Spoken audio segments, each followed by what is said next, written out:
ಜಮಖಂಡಿಯ ಮೂಲ ಹೆಸರು ಜಮಖಂಡಿ ಅಲ್ಲ, ಜಂಬೂ ಕಂಡಿ, ಜಂಬೂ ಕಿಂಡಿ. ಜಂಬುಕಗಳ ಕಿಂಡಿ ಅಂದ್ರೆ ನರಿಗಳು ವಾಸಿಸುವಂತಹ ಒದರುಗಳು, ಪೊದರುಗಳು, ಗುಡ್ಡಗಾಡದಲ್ಲಿ ಕಿಂಡಿಗಳು ಜಾಸ್ತಿ ಕಂಡು ಬಂದಿದ್ದರಿಂದ ಜಂಬೂ ಕಂಡಿ ಅಂತ ಹೆಸರು ಬಂದಿರಬಹುದು. ಶಿವನ ರೂಪವೇ ಜಂಬೂ.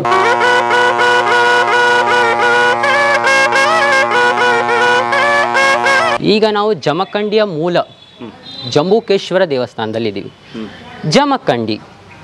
ಜಮಖಂಡಿಯ ಬಗ್ಗೆ ಕೆಲವೊಂದು ಪೌರಾಣಿಕ ಹಿನ್ನೆಲೆಗಳಿವೆ. ಏನದು? ಮಹಾಭಾರತ, ವಾಯು, ಸ್ಕಂದ, ಬ್ರಹ್ಮ ಪುರಾಣಗಳಲ್ಲಿ ಜಮಖಂಡಿಯ ಸುತ್ತಲರಿಯುವಂತಹ ಕೃಷ್ಣಾ ನದಿಯ ಉಲ್ಲೇಖ ಇದೆ. ಅಲ್ಲಿ ಸ್ವರ್ಗದಿಂದ ಇಳಿದು ಬಂದ ದಕ್ಷಿಣ ಗಂಗೆ ಅಂತ ಕೃಷ್ಣಾ ನದಿಯನ್ನ ಕರೀತಾರೆ. ಸ್ವರ್ಗದಿಂದ ಇಳಿದು ಬಂದ ದಕ್ಷಿಣ ಗಂಗೆ ಅಂತ ಕೃಷ್ಣಾ ನದಿಯನ್ನ ಕರೀತಾರೆ. ಜಮಖಂಡಿಯ ಸುತ್ತಮುತ್ತ ಇರುವಂತ ನದಿ ಕೃಷ್ಣಾ ನದಿ ಸರ್. ನೆಕ್ಸ್ಟ್ ಸರ್, ಜಮಖಂಡಿಯ ಬಗ್ಗೆ ಇನ್ನೊಂದು ಪೌರಾಣಿಕ ಹಿನ್ನೆಲೆ ಇದೆ. ಜಮಖಂಡಿಯು ರಾಮಾಯಣ ಕಾಲದಲ್ಲಿ ಒಂದು ದಂಡಕಾರಣ್ಯವಾಗಿತ್ತು, ಫಾರೆಸ್ಟ್. ರಾಮನು ಲಂಕೆಗೆ ಸೀತೆಯನ್ನ ತರಲು ಪ್ರಯಾಣ ಮಾಡುತ್ತಿರುವಾಗ ಜಮಖಂಡಿಯ ಮೇಲಿಂದಾನೇ ಹೋಗಿದ್ದು, ಇಲ್ಲಿ ಪ್ರವೇಶಿಸಿ ಹೋಗಿದ್ದಾನೆಂಬ ಐತಿಹ್ಯಗಳಿವೆ, ಊಹಿಸಲಾಗಿದೆ, ಐತಿಹ್ಯಗಳಿವೆ ಮತ್ತು ಕೆಲವು ಸಾಕ್ಷಿಗಳನ್ನು ತೋರಿಸಿದ್ದಾರೆ. ಅಷ್ಟೇ ಅಲ್ಲದೆ ಇಲ್ಲಿಂದ 5 ಕಿಲೋಮೀಟರ್ ಶೂರ್ಪಾಲಿ ಅಥವಾ ಒಂದು ಗ್ರಾಮ ಇದೆ. ಶೂರ್ಪಾಲಿ ಆ ಗ್ರಾಮ ಇದೆ. ಮಹರ್ಷಿ ಜಮದಗ್ನಿ ಮತ್ತು ರೇಣುಕೆಯ ಮಗನಾದ ಪರಶುರಾಮನು ಶೂರ್ಪಾಲಿಯ ನಿಸರ್ಗ ರಮಣೀಯತೆಯನ್ನು ಕಂಡು ಆನಂದ ಬಾಷ್ಪಗಳನ್ನು ಸುರಿಸ್ತಾನೆ. ಅವನು ಸುರಿಸಿದಂಥ ಜಲಬಿಂದುಗಳಿಂದ ವಿಚಿತ್ರ ಎಲೆಗಳು, ಗಿಡಗಳು ಮತ್ತು ಅಶ್ವತ್ಥ ಮರಗಳು ಹುಟ್ಟುಕೊಂಡು ಅಂತ ಜನರು ಹಿರಿಯರು ಹೇಳ್ತಾರೆ. ಅಲ್ಲಿ ಹೇಳ್ತಾರೆ. ಅಲ್ಲಿ ರಾಮ ಸೀತೆ ಕೂಡ ವಿಸಿಟಿಂಗ್ ಕೊಟ್ಟಿದ್ರು. ನೆಕ್ಸ್ಟ್ ಬಲರಾಮನು ಕೂಡ ಅಲ್ಲಿ ವಿಸಿಟಿಂಗ್ ಕೊಡ್ತಾನೆ. ನಂತರ ಪರಶುರಾಮನೇ ಲಕ್ಷ್ಮೀ ನರಸಿಂಹನ ರೂಪದಲ್ಲಿ ಅಲ್ಲಿ ನೆಲೆಸ್ತಾನೆ ಅನ್ನೋದು ಒಂದು ನಂಬಿಕೆ. ಇವು ಪೌರಾಣಿಕ ಹಿನ್ನೆಲೆಗಳಾದರೆ ಜಮಖಂಡಿಯ ಬಗ್ಗೆ, ಜಮಖಂಡಿಯ ಮೂಲ ಹೆಸರು ಜಮಖಂಡಿ ಅಲ್ಲ. ಜಮಖಂಡಿಯ ಮೂಲ ಹೆಸರು, ಐತಿಹಾಸಿಕ ಹೆಸರು ಜಮಖಂಡಿ ಅಲ್ಲ, ಜಂಬೂ ಕಂಡಿ, ಜಂಬೂ ಕಿಂಡಿ. ಹೌದಾ? ಜಂಬೂ ಕಿಂಡಿ, ಜಂಬೂ ಕಿಂಡಿನೂ ಅಂತ ಕರೀತಾರೆ, ಜಂಬೂ ಕಂಡಿ. ಓಕೆ, ವಾಟ್ ಇಸ್ ಕಂಡಿ? ಕಂಡಿ ಪ್ರದೇಶ, ಖಂಡ. ಓ, ಖಂಡ. ಕಿಂಡಿ ಮೀನ್ಸ್ ಆಲ್ಸೋ ಒದರುಗಳು, ಪೊದರುಗಳು. ಅದಕ್ಕೂ ಕೂಡ ಅದೇ ಕಿಂಡಿ ಅಂತ ಯಾಕೆ ಬಂತು, ಜಂಬೂ ಅಂತ ಯಾಕೆ ಬಂತು ಅನ್ನೋದಕ್ಕೂ ಕಾರಣಗಳಿವೆ ಸರ್. ಜಂಬೂ ಕಂಡಿ ಇದಕ್ಕೆ ಸಾಕ್ಷಿ ಏನಪ್ಪ? ಜಂಬೂ ಕಂಡಿ ಕಿಂಡಿ ಅಂತ ಇತ್ತು ಅನ್ನೋದಕ್ಕೆ ಸಾಕ್ಷಿ ಏನು? ಸೊ ರಾಜರ ಕಾಲದಲ್ಲಿ ಜಮಖಂಡಿ ಮತ್ತು ಧಾರವಾಡದ ಕುಂದಗೋಳ ಒಂದು ಸಂಸ್ಥಾನವಾಗಿತ್ತು. ಎರಡೂ ಸೇರಿ ಒಂದು ಸಂಸ್ಥಾನ, ಜಮಖಂಡಿ ಸಂಸ್ಥಾನ. ಆವಾಗ ತಾಲೂಕು ಅಧಿಕಾರಿಯಾದಂತಹ ಶ್ರೀಯುತ ಬಾವುರಾವ್ ಅಪ್ಪೆ ಅನ್ನೋರು ತಾಲೂಕಿಗೆ ವಿಸಿಟಿಂಗ್ ಕೊಡ್ತಾ ಇದ್ರು ಕುಂದಗೋಳಕ್ಕೆ. ಇಲ್ಲಿ ಆವಾಗ ಹಳ್ಳಿಗಳಲ್ಲಿ ವಿಸಿಟಿಂಗ್ ಕೊಡುವಾಗ ಅನೇಕ ಶಾಸನಗಳನ್ನು ಕೂಡ ಸಂಶೋಧಿಸ್ತಾರೆ ಅವರು. ಎಸ್, ಜಮಖಂಡಿ ಮತ್ತು ಕುಂದಗೋಳದಲ್ಲಿ ಟೋಟಲ್ 85 ಶಾಸನಗಳು ದೊರೆಯುತ್ತವೆ. 85 ಶಾಸನಗಳು ದೊರೆತು ಅವುಗಳನ್ನು ಹಚ್ಚಿ ಹಾಕ್ಸ್ಲಿಕ್ಕೆ ಅವಾಗ ಸೌಲಭ್ಯ ಇರಲಿಲ್ಲ. ಸೌಲಭ್ಯ ಇಲ್ಲದ ಕಾರಣ ಜಮಖಂಡಿ ಪಟವರ್ಧನ ಸಂಸ್ಥಾನಿಕರಿಗೆ ಧಾರವಾಡದ ಪ್ರಾಚ್ಯ ಸಂಶೋಧಕರಾದ ಶ್ರೀ R.S. ಪಂಚಮುಖಿಯವರು ಭೇಟಿ ಕೊಡ್ತಾರೆ 1927ರಲ್ಲಿ. ಭೇಟಿ ಕೊಟ್ಟಾಗ ಅವರಿಗೆ ಇದನ್ನು ಯಾದಿಯನ್ನು ಎಲ್ಲ ರೆಡಿ ಮಾಡಿಸಿ 85 ಶಾಸನಗಳು ತೋರಿಸ್ತಾರೆ. ಅವರು ಅದನ್ನು ಎಫಿಗ್ರಾಫಿಕ್ ಇಂಡಿಯಾದ ಮುದ್ರಣಕ್ಕೆ ಕಳಿಸ್ತಾರೆ. ಆ ಅಚ್ಚುಗಳನ್ನು ಮಾಡಿ ಜಮಖಂಡಿ ತಾಲೂಕಿನಲ್ಲಿ 43 ಶಾಸನಗಳು ದೊರೆಯುತ್ತವೆ. ಬರೀ ಜಮಖಂಡಿ ಹಳ್ಳಿಗಳಲ್ಲಿ 43 ಶಾಸನಗಳು, ಪುರಾತನ ಶಾಸನಗಳು ದೊರೆಯುತ್ತವೆ, ರಾಜರ ಕಾಲದ ಶಾಸನಗಳು. ಅಲ್ಲಿ ಜಂಬೂ ಕಿಂಡಿ, ಜಂಬೂ ಕಂಡಿ ಅನ್ನೋದು ಉಲ್ಲೇಖ ಆಯಿತು, ಶಾಸನಗಳಲ್ಲಿ ಉಲ್ಲೇಖ ಇದೆ. ಗೋಕಾಕ್ನಲ್ಲಿ ದೊರೆತಂಥ ತಾಮ್ರ ಶಾಸನದಲ್ಲಿ ಜಮಖಂಡಿ 70ರ ಹಳ್ಳಿ ಎಂದು ಉಲ್ಲೇಖ ಇದೆ. 70ರ ಹಳ್ಳಿ ಎಂದು ಉಲ್ಲೇಖ ಇದೆ. ಆ ಶಾಸನದಲ್ಲಿ ಮಧುರಕಂಡಿ, ಪಕ್ಕದ ಮಧುರಕಂಡಿ ಮತ್ತು ಹುಣ್ಣೂರು ಗ್ರಾಮದ ಉಲ್ಲೇಖವೂ ಕೂಡ ಇತ್ತು. ಹುಣ್ಣೂರು ಗ್ರಾಮಕ್ಕೆ ಆಗ ಹೂವಿನ ಊರು ಅಂತ ಕರಿತಾ ಇದ್ರು. 3 ಕಿಲೋಮೀಟರಲ್ಲಿರುವಂಥ ಹುಣ್ಣೂರು ಗ್ರಾಮ ಮತ್ತು 10-9 ಕಿಲೋಮೀಟರ್ ಬರುವಂಥ ಮಧುರಕಂಡಿ ಗ್ರಾಮ ಇದೆ ಸರ್. ಹುಣ್ಣೂರು ಇದೆ ಸರ್. ಅವುಗಳ ಉಲ್ಲೇಖ ಕೂಡ ಗೋಕಾಕ್ನ ತಾಮ್ರ ಶಾಸನದಲ್ಲಿ ಇತ್ತು. ಕಡಕೋಳ ಮತ್ತು ಕೊಣ್ಣೂರದಲ್ಲಿ ದೊರೆತಂಥ ಶಾಸನಗಳು ಜಮಖಂಡಿಗೆ ಜಮಖಿಂಡಿ ಅಂತಾರೆ ಅಂತ ಉಲ್ಲೇಖ ಮಾಡಲಾಗಿತ್ತು. ಅದು ಕಲ್ಯಾಣ ಚಾಲುಕ್ಯರ ಶಾಸನಗಳು ಆಗಿತ್ತು. ಪಕ್ಕದ ಸಿದ್ದಾಪುರ ಸಿರೋಳದಲ್ಲಿ ಕಾಡಸಿದ್ದೇಶ್ವರ ದೇವಾಲಯ ಅಂತ ಇದೆ. ಅಲ್ಲಿ ಕ್ರಿಸ್ತ ಶಕವು 1135ರ ಒಂದು ಶಾಸನ ದೊರೆಯುತ್ತೆ. ಹಾಂ ಸರ್. ಆ ಶಾಸನದಲ್ಲಿ ಕಲಚೂರಿ ಕಲ್ಯಾಣದ ಅರಸನಾದ ಬಿಜ್ಜಳನು ಜಂಬೂ ದ್ವೀಪಕ್ಕೆ ದತ್ತಿ ಕೊಟ್ಟನು ಎಂಬ ಉಲ್ಲೇಖ ಇದೆ ಸರ್. ಜಂಬೂ ದ್ವೀಪ, ಖಂಡ ಮೀನ್ಸ್ ಆಲ್ಸೋ ದ್ವೀಪ ಸರ್, ಪ್ರದೇಶ. ಜಂಬೂ ದ್ವೀಪ ಅದು ಜಮಖಂಡಿಯ ಪಕ್ಕದಲ್ಲೇ ಇರೋದ್ರಿಂದ ಜಮಖಂಡಿಗೆ ಸಂಬಂಧಪಟ್ಟಿರಬಹುದು ಅಂತ ಅನ್ಕೊಳ್ಳಾಗಿದೆ ಸರ್. ಅಂದರೆ ಪಕ್ಕದಲ್ಲಿ ಯಾವುದು ಜಂಬೂ ದ್ವೀಪ ಇಲ್ಲ. ಭಾರತಕ್ಕೆ ಪುರಾತನ ಕಾಲದಲ್ಲಿ ಜಂಬೂ ದ್ವೀಪ ಅಂತ ಇದ್ರು. ಜಮಖಂಡಿ ಅನ್ನೋದು ಇಲ್ಲಿ ನಾವು ಅನೇಕ ರೀತಿಯ ಉಲ್ಲೇಖಗಳನ್ನು ಕಾಣ್ತೀವಿ. ಅದೇ ರೀತಿ ಅಲ್ಲಿ ಏನಾದರೂ ಅದು ಜಂಬೂ ದ್ವೀಪ ಅಂದರೆ ಜಮಖಂಡಿಗೆ ಸಂಬಂಧಪಟ್ಟಂತಹ ದತ್ತಿದಾನಗಳನ್ನು ಕಲ್ಯಾಣದ ಕಲಚೂರಿ ಅರಸನಾದ ಬಿಜ್ಜಳನು ದತ್ತಿದಾನಗಳನ್ನು ಕೊಟ್ಟಿದ್ದನೊಂದು ಉಲ್ಲೇಖ ಇದೆ ಸರ್. ಉಲ್ಲೇಖ ಇದರಿಂದ ಅಷ್ಟೇ ಅಲ್ಲದೆ ಮುಧೋಳದ ಆದಿ ಕವಿಗಳಲ್ಲಿ ಒಬ್ಬನಾದಂಥ ರನ್ನ ಜಮಖಂಡಿಯ ಬಗ್ಗೆ ಒಂದು ಪೋಯಮನ್ನು ಆಡಿ ಹೋಗುತ್ತಾನೆ. ಬೆಳುಗಲಿ 500 ಅಗ್ಗಳವೆನಿಸುವ ಜಂಬೂ ಕಂಡಿ 70 ತಿಲ್ಕಮೆ ನೆಗ್ದಳು ಮುದುಪೊಳಲು ಪುಟ್ಟಿ ಸುಪುತ್ರ ನೆನೆಸಿದ ಕವಿ ರನ್ನಂ. ಬೆಳುಗಲಿ 500 ಅಗ್ಗಳವೆನಿಸುವ ಜಂಬೂ ಕಂಡಿ 70 ತಿಲ್ಕಮೆ ನೆಗ್ದಳು ಮುದುಪೊಳಲು ಪುಟ್ಟಿ ಸುಪುತ್ರ ನೆನೆಸಿದ ಕವಿ ರನ್ನಂ. ಮುಧೋಳನ ಮೂಲ ಹೆಸರು ಮುದುಪೊಳಲು ಮುದುಹೊಳಲು, ಪುರಾತನ ಹೆಸರು. ಸರ್ ಇಲ್ಲಿ ಬೆಳಗಲಿಯಲ್ಲೇ ರನ್ನ ಜನನವಾಗಿದ್ದು ಸರ್. ನಾವು ಇದು ಊರಲ್ಲಿ ಇದ್ವಿ, ಪಕ್ಕದೂರು ತಿರುಗಾಡಲ್ವಾ ಸರ್. ರನ್ನ ಕೂಡ ಇಲ್ಲಿ ಪ್ರವೇಶಿಸಿದ, ಬೆಳೆಗಳನ್ನ ಮಾರ್ತಾ ಇದ್ದ ಅಂತಾನು ಕೆಲವರು ಹೇಳ್ತಾರೆ. ಕೃಷ್ಣಾ ನದಿ ತೀರದಲ್ಲಿ ಜನರಿದ್ದಲ್ಲೆಲ್ಲ ಹೋಗಿ ಅವ್ರು ಮಾರಲೇಬೇಕಲ್ಲ. ಅವಾಗ ಇವನು ಜಮಖಂಡಿ ಒಂದು 70 ಹಳ್ಳಿ, 70 ಹಳ್ಳಿ ಅಂತ, ಅಥವಾ ಇದರ ಅಧೀನದಲ್ಲಿ 70 ಹಳ್ಳಿ ಇರಬಹುದು. ಇದು 70 ಹಳ್ಳಿ ಮತ್ತು 70 ನಾಡಾದ ಮುಧೋಳದಲ್ಲಿ ನನ್ನ ಜನನವಾಯಿತು. ಬೆಳುಗಲಿ 500 ಅಗ್ಗಳವೆನಿಸುವ ಜಂಬೂ ಕಂಡಿ. ಅಂದರೆ ಅಗ್ಗಳವೆನಿಸುವ ಅಂದರೆ ಇದು ಜಮಖಂಡಿ ಒಂದು ಕಾಲದಲ್ಲಿ ಅಗ್ರಹಾರವಾಗಿತ್ತು, ಅಗ್ರಹಾರವಾಗಿತ್ತು ಅಂತಾನು ಕೂಡ ಆ ಪೋಯ ಮೂಲಕ ಊಹಿಸಲಾಗಿದೆ. ಇದು ಎಲ್ಲಿ ಸಾಕ್ಷಿ ಇದಕ್ಕೇನಪ್ಪ ರನ್ನ ಇದು ನಾಡೋಗಿದ್ದಾನಂದರೆ ರನ್ನನ ಅಜಿನಾಥ ತೀರ್ಥಂಕರ ಪುರಾಣದ 12ನೇ ಆಶ್ವಾಸನೆಯಲ್ಲಿ 12ನೇ ಪೇಜ್ ಅಧ್ಯಯನದಲ್ಲಿ ಈ ಪೋಯಮ್ ಇದೆ. ಎಸ್ ಸರ್, ಅಜಿನಾಥ ತೀರ್ಥಂಕರ ಪುರಾಣ ಈಗಲೂ ಕೂಡ ದೊರೆಯುತ್ತೆ. ಅವ್ರು ತಗೊಂಡು 12ನೇ ಆಶ್ವಾಸನೆ 12ನೇ ಅಧ್ಯಾಯದಲ್ಲಿ ಜಮಖಂಡಿಯ ಬಗ್ಗೆ ಒಂದು ವರ್ಣನೆಯನ್ನು ಕೊಡ್ತಾನೆ. ಬೆಳುಕಲಿ 500 ಅಗ್ಗಳವೆನಿಸುವ ಜಂಬೂ ಕಂಡಿ 70 ತಿಲ್ಕಮೆನ್ ನೆಗ್ದಳು ಮುದುಪೊಳಲು ಪುಟ್ಟಿ ಸುಪುತ್ರ ನೆನೆಸಿದ ಕವಿರಣ್ಣ. ಮುದುಪೊಳಲು ಪುಟ್ಟಿ ಮುದುವೊಳದಲ್ಲಿ ಹುಟ್ಟಿ ಸುಪುತ್ರ ನೆನೆಸಿದ ಕವಿರಣ್ಣ, ಮುದೋಳದಲ್ಲಿ ಹುಟ್ಟಿ ಸುಪುತ್ರ ನೆನೆಸಿದ ಕವಿರಣ್ಣ ಅಂತ ಹಾಡಿ ಹೋಗ್ತಾನೆ. ಇದರಿಂದನೂ ಜಮಖಂಡಿಗೆ ಜಂಬೂ ಕಂಡಿ ಜಂಬೂ ಕಿಂಡಿ ಅಂತ ಹೆಸರು ಬಂದಿರಬಹುದು ಅನ್ನೋದಕ್ಕೆ ಸಾಕ್ಷಿ ದೊರೆತಿದೆ. ಅಂದರೆ ಕಾವ್ಯಗಳಲ್ಲೂ ಇದೆ, ಕಾವ್ಯಗಳಲ್ಲಿ ಇದೆ, ಶಾಸನಗಳಲ್ಲಿ ಇದೆ. ಅದರಿಂದ ಇದಕ್ಕೆ ಬಂದಿರಬಹುದು ಸರ್. ಇಷ್ಟು ಸಾಕ್ಷಿಗಳಿದ ಮೇಲೆ ಇದೆ ಅಂತಾನೆ ತಿಳ್ಕೊಬೇಕಲ್ಲ. ಹಾಗಾದರೆ ಈಗ ಜಂಬೂ ಕಂಡಿ ಅಂತ ಬಂದಿತ್ತು ಅಂತ ನಾ ಹೇಳಿದೆ, ಅದಕ್ಕೆ ಸಾಕ್ಷಿಗಳನ್ನು ಕೊಟ್ಟೆ. ಅದನ್ನ ಜಂಬೂ ಕಂಡಿ ಅಂತ ಯಾಕೆ ಕರೆದ್ರು, ಜಂಬೂ ಕಿಂಡಿ ಅಂತ ಯಾಕೆ ಕರೆದ್ರು? ಸೊ ಜಮಖಂಡಿ ಪ್ರದೇಶದಲ್ಲಿ ವಿಪುಲವಾಗಿ ಜಂಬೂ ಮರಗಳು ವೃಕ್ಷಗಳನ್ನು ಬೆಳೆಯುತ್ತಿದ್ದರಿಂದ ಈ ಹೆಸರು ಬಂದಿರಬಹುದೆಂದು ಐತಿಹ್ಯವಿದೆ, ಊಹಿಸಲಾಗಿದೆ. ಜಂಬೂ ಅಂದರೆ ನೇರಳೆ ವೃಕ್ಷ, ನೇರಳೆ ವೃಕ್ಷ. ಜಂಬೂ ಕಂಡಿ ನೇರಳೆ ವೃಕ್ಷಗಳನ್ನು ಬೆಳೆಯುವಂಥ ಪ್ರದೇಶ ಖಂಡವನ್ನು ಜಂಬೂ ಕಂಡಿ ಅಂದಿರಬಹುದು. ಆದ್ದರಿಂದ ಜಮಖಂಡಿ ಅಂತ ಹೆಸರು ಬಂದಿರಬಹುದು ಅಂತ ಒಂದು ಊಹಿಸಲಾಗಿದೆ.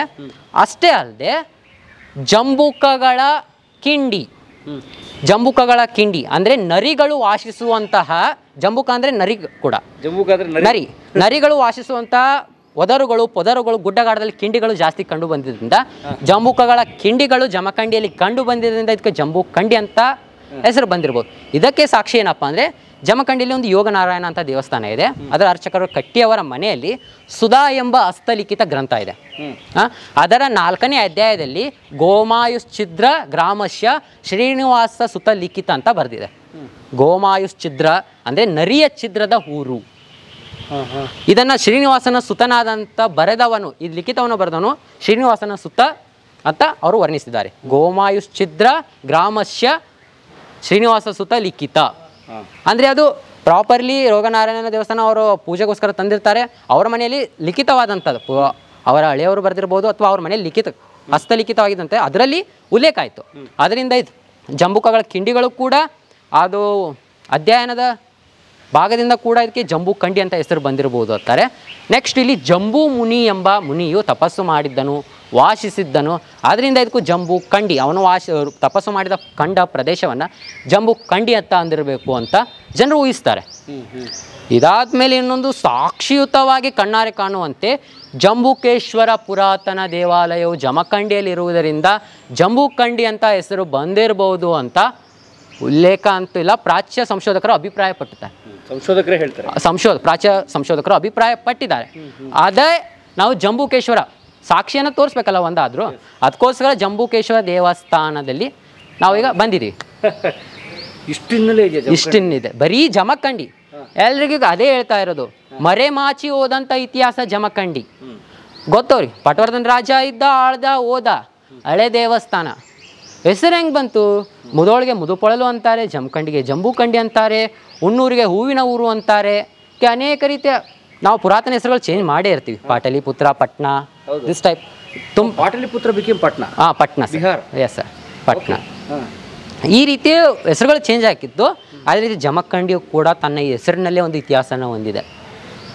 ಜನರಿಗೆ ಗೊತ್ತಿರೋದು ಜಮಖಂಡಿಯನ್ನ ರಾಜ ಆಳ್ದ, ಅದಷ್ಟೇ ಗೊತ್ತು. ಅದರಿಂದನೂ ಒಂದು ದೊಡ್ಡ ಇತಿಹಾಸ ಇದೆ, ದೊಡ್ಡ ಇತಿಹಾಸ ಇದೆ. ಹೆಸರಲ್ಲಿ ಉತ್ಪತ್ತಿಯಲ್ಲಿ ಇಷ್ಟೊಂದು ಇತಿಹಾಸ ಇದೆ ಅಂದಮೇಲೆ ರಾಜರ ಆಳ್ವಿಕೆಯಲ್ಲಿ ಎಷ್ಟೊಂದು ಇತಿಹಾಸ ಇರಬೇಕು. ಸೊ ನಾವು ಈಗ ಜಂಬುಕೇಶ್ವರ ದೇವಸ್ಥಾನನ ಪ್ರವೇಶಿಸ್ತೀವಿ. ಅಂದರೆ ಇದು 1000 ವರ್ಷ ಹತ್ತಿರ ಹಳೆದಿದೆ. ಈ ದೇವಸ್ಥಾನವು ಚಾಲುಕ್ಯ ಕಾಲದ್ದು ಅಂತ ಇತಿಹಾಸಕಾರರು ಅಭಿಪ್ರಾಯ ಪಡ್ತಾರೆ. ಯಾರು? ಬದಾಮಿ ಚಾಲುಕ್ಯರು. ಬದಾಮಿ ಚಾಲುಕ್ಯರು ಅಥವಾ ಕಲ್ಯಾಣ ಚಾಲುಕ್ಯರು, ಎರಡು ಕಾಲದ್ದು. ಬದಾಮಿ ಚಾಲುಕ್ಯರು 6ನೇ ಶತಮಾನದಲ್ಲಿದ್ರು, ಅವರ ಕಾಲದ್ದು ಇರಬಹುದು. ಕಲ್ಯಾಣ ಅಂದ್ರೆ ಮತ್ತು ಕಂಬಗಳು ಕಲ್ಯಾಣ ಚಾಲುಕ್ಯರ ಶೈಲಿಯಲ್ಲಿದೆ, ಅವರ ಕಾಲದ್ದು ಇರಬಹುದು. ಅವರು 1100 ಒಳಗೆ 9ನೇ ಶತಮಾನದಲ್ಲಿ ಅವರು. ಸೊ ಎಷ್ಟೇ ಮಾಡಿದ್ರು 800-900 ಶತಮಾನಗಳ ಹಿಂದಿಂದೆ. ಅವರ ಪ್ರಕಾರ 8ನೇ ಮತ್ತು 900 ಶತಮಾನಗಳ ಹಿಂದಿನ ದೇವಸ್ಥಾನ ಜಮಖಂಡಿಯಲ್ಲಿದೆ ಅನ್ನೋದು ಅಭಿಪ್ರಾಯ. ಒಳಗೋಗೋಕ್ಕಿಂತ ಮುಂಚೆ ಹೊರಗಡೆ ಒಂದು ವಿಸಿಟ್ ಕೊಟ್ಕೊಳ್ಳೋಣ. ದೇವಸ್ಥಾನ ನಿಮ್ಗೆ ಕಾಣಿದಿರೋ ಗೊತ್ತಾಗುತ್ತೆ, ಶಿಥಿಲಗೊಳ್ತಾ ಇದೆ. ಪ್ರವೇಶ ದ್ವಾರದಲ್ಲಿ ಗಜಗಳು, ವೆಲ್ಕಮ್ಗಾಗಿ ಗಜಗಳಿದೆ. ಸೊ ಈ ಡಿಸೈನ್ಸ್ಗಳನ್ನು ನೀವು ನೋಡ್ತಾ ಇರ್ತೀರಿ. ಮಾತೃಕೆಯರು ಆಗಿರ್ಬೋದು, ನರ್ತಕಿಯರು ಕಾಣ್ತಾ ಇದೆಯಾ? ಹೌದು. ಯಾಕೆ ಪೂರ್ಣ ಪ್ರಮಾಣದಲ್ಲಿ ನಮ್ಗೆ ಕಾಣಲ್ಲ? ಯಾಕೆ ಗೊತ್ತಾ ಅಂದರೆ ಶಿಥಿಲಗೊಳ್ತಾ ಇದೆ, ಮಳೆ, ಚಳಿ, ಗಾಳಿ. 900 ವರ್ಷದ ದೇವಸ್ಥಾನ ಈಗ ನೋಡೋದು ನಮ್ಮ ಅದೃಷ್ಟ. ಮತ್ತು 900 ವರ್ಷದ ಹಿಂದೆ ಉಳಿಯೋ ರೀತಿ ಕಟ್ಟಿದ್ದಾರೆ ನೋಡಿ, ಉಳಿಯೋ ರೀತಿ ಕಟ್ಟಿದ್ದಾರೆ. ಅದು ಒಂದು ನಮ್ಮ ಹೆಮ್ಮೆ ಅಂತ ಹೇಳ್ಬೋದು. ನಮ್ಮ ಹಿರಿಯರ ಶಕ್ತಿ, ಇದು ಶಕ್ತಿ ನಮ್ಮ ಮುಂದಿನವ್ರಿಗೆ ಅಂತ ಬಿಟ್ಟೋಗಿದ್ದಾರೆ ನೋಡಿ. ಯಾಕಂದ್ರೆ ನಾಳೆ ನಾಳೆ ಹಾಳಾಗುವಂತವಲ್ಲ ಇವು. ಅಲ್ಲ ಸರ್, ಇಷ್ಟು ವರ್ಷ ನಾವು ಮುಂದಿನ ನಮ್ಮ ಪೀಳಿಗೆ ನೋಡ್ತಾ ಇದ್ದೇವೆ ಗೊತ್ತಿಲ್ಲ. 900 ಶತಮಾನಗಳಿಂದ ನಮ್ಮ ಮನೆತನದಿಂದ ನೋಡಿರಬಹುದು, ಎಷ್ಟು ಜನ ನೋಡಿರ್ಬೋದು ಈ ದೇವಸ್ಥಾನವನ್ನ. ಇಲ್ಲಿ ಕಾಣ್ತೀವಿ ಬಳ್ಳಿಗಳ ಚಿತ್ರ, ಕಂಬಗಳು. ಸೊ ಇಲ್ಲಿ ಗೊತ್ತಾಗುತ್ತೆ ನರ್ತಕಿಯರು. ನರ್ತಕಿಯರ ಒಂದು ಚಿತ್ರ ನಿಮ್ಗೆ ಗೊತ್ತೇ ಇದೆ. ಹಿಂದೂ ದೇವಸ್ಥಾನಗಳಲ್ಲಿ ಚಿತ್ರಗಳು ಸಾಮಾನ್ಯ. ಶಿಲಾಬಾಲಕಿ, ನರ್ತಕಿಯರು, ಗೋಪುರಗಳು, ಸಿಂಹಾವಳಿಗಳು, ಬಳ್ಳಿಗಳು, ಕಾಮಸೂತ್ರ ಭಂಗಿಗಳು. ಅದು ಜನರಿಗೆ ಕಾಮದ ಬಗ್ಗೆ ವಿವರಣೆ. ಎಸ್ ಸರ್, ಅದು ಅದರ ಉದ್ದೇಶ. ಸರ್, ಅಂದ್ರೆ ಆಗಿನ ಕಾಲದಲ್ಲಿ ಆದಿಶಿಲಾಯುಗದಿಂದ ಜನರು ಬರ್ತಾರೆ. ಅವ್ರಿಗೆ ಕಾಮದ ಬಗ್ಗೆ, ಲೈಂಗಿಕತೆಯ ಬಗ್ಗೆ ಅನೇಕ ರೀತಿಯ ವಿಷಯಗಳಿರುತ್ತೆ, ಆಂತರಿಕ. ಈಗ ಪುಸ್ತಕಗಳು ಬಂದಿದೆ, ಅವಾಗ ಪುಸ್ತಕಗಳಿರಲಿಲ್ಲ. ಆ ವಿಡಿಯೋಸು, ಪುಸ್ತಕಗಳು, ಆಧುನಿಕತೆ ತುಂಬಾ ಮುಂದುವರಿತಾ ಇದೆ ಅಂದಮೇಲೆ ಆಧುನಿಕತೆ ಬೆಳೀತಾ ಹೋಗುತ್ತೆ. ಆಗಿನ ಕಾಲದಲ್ಲಿ ಏನಿತ್ತಪ್ಪ, ಅವ್ರಿಗೆ ತಿಳ್ಕೊಬೇಕಲ್ಲ, ಸಂತಾನೋತ್ಪತ್ತಿಯ ಬಗ್ಗೆ ತಿಳ್ಕೊಬೇಕು, ನಮ್ಮ ಒಂದು ಮುಂದಿನ ಪೀಳಿಗೆಯನ್ನು ಬೆಳೆಸಬೇಕು ಹೇಗೆ. ಸೊ ಆ ಲೈಂಗಿಕತೆಯ ಸಂತೃಪ್ತಿಯನ್ನು ಪಡಿಬೇಕು ಹೇಗೆ, ಅದಕ್ಕೆ ವಿವಿಧ ರೀತಿಯ ಭಂಗಿಗಳನ್ನ ಚಿತ್ರಿಸಿಬಿಡ್ತಾರೆ ದೇವಸ್ಥಾನದಲ್ಲಿ. Yes sir, education. ಪುರಾತನ ಕೇವಲ ಮೌಢ್ಯತೆಯಿಂದ ತುಂಬಿಲ್ಲ, ಯಾಕೆ ಏನು ಅಂತ ರೂಪಿಸಿಲ್ಲ. ಸತ್ಯತೆಯನ್ನ, ನಿಖರತೆಯನ್ನ ದೇವಸ್ಥಾನಗಳ ಮೇಲೆ ರೂಪಿಸ್ತಾರೆ, ಜನರಿಗೆ ತಿಳಿಸ್ತಾರೆ. ಬದುಕಿಗೆ ಬೇಕಾಗಿರೋ ಬದುಕಿಗೆ ಬೇಕಾದಂತ. ನಾವು ಯಾವುದೋ ಒಂದು ಸೈಂಟಿಫಿಕ್ ಆಗಿ ಒಂದು ಯಾವುದೋ ರೀಸನ್ ತಗೊಂಡ್ರೆ ಅದಕ್ಕೂ ಪುರಾತನ ಒಂದು ರೀಸನ್ ಇರುತ್ತೆ, ಸೈಂಟಿಫಿಕ್ ಆಗಿ ಇರುತ್ತೆ. Yes sir.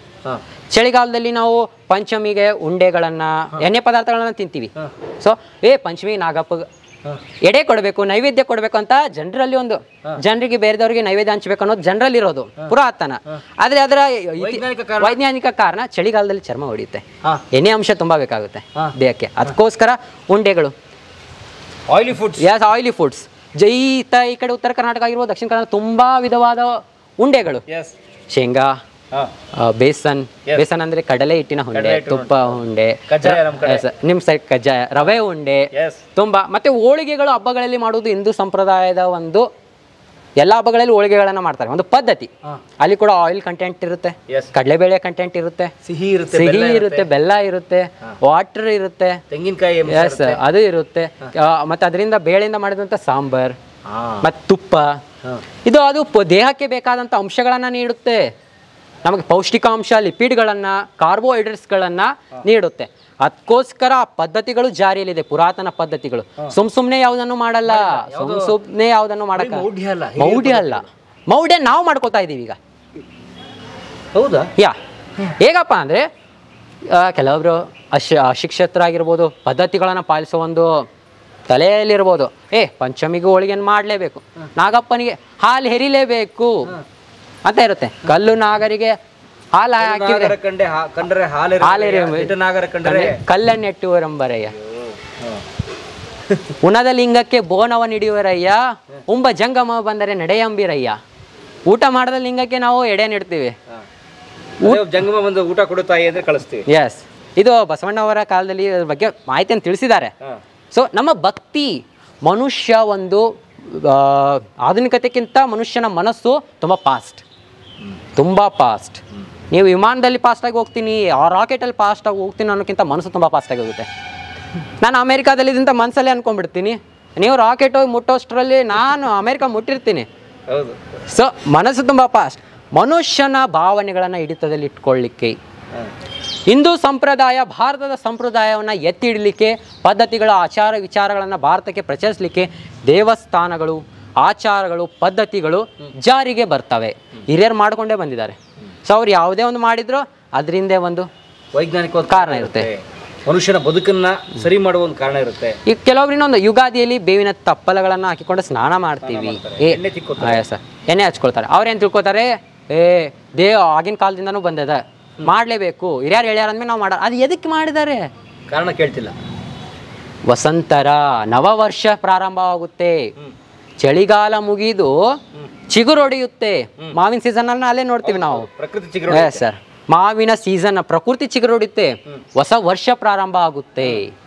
ನಮಗೆ ನಮ್ಮ ಜೀವನದಲ್ಲಿ ಹೊಸ ಬೆಳಕಾಗಿರ್ಲಿ, ಈ ದಿನವನ್ನ ನಾವು ಆಚರಿಸಬೇಕಂತ ಭಾರತದ ಹಿಂದೂ ಕ್ಯಾಲೆಂಡರ್ ಕೂಡ ಸಾರಿ ಯುಗಾದಿ ಹಬ್ಬಗಳನ್ನ ಹೇಳುತ್ತೆ.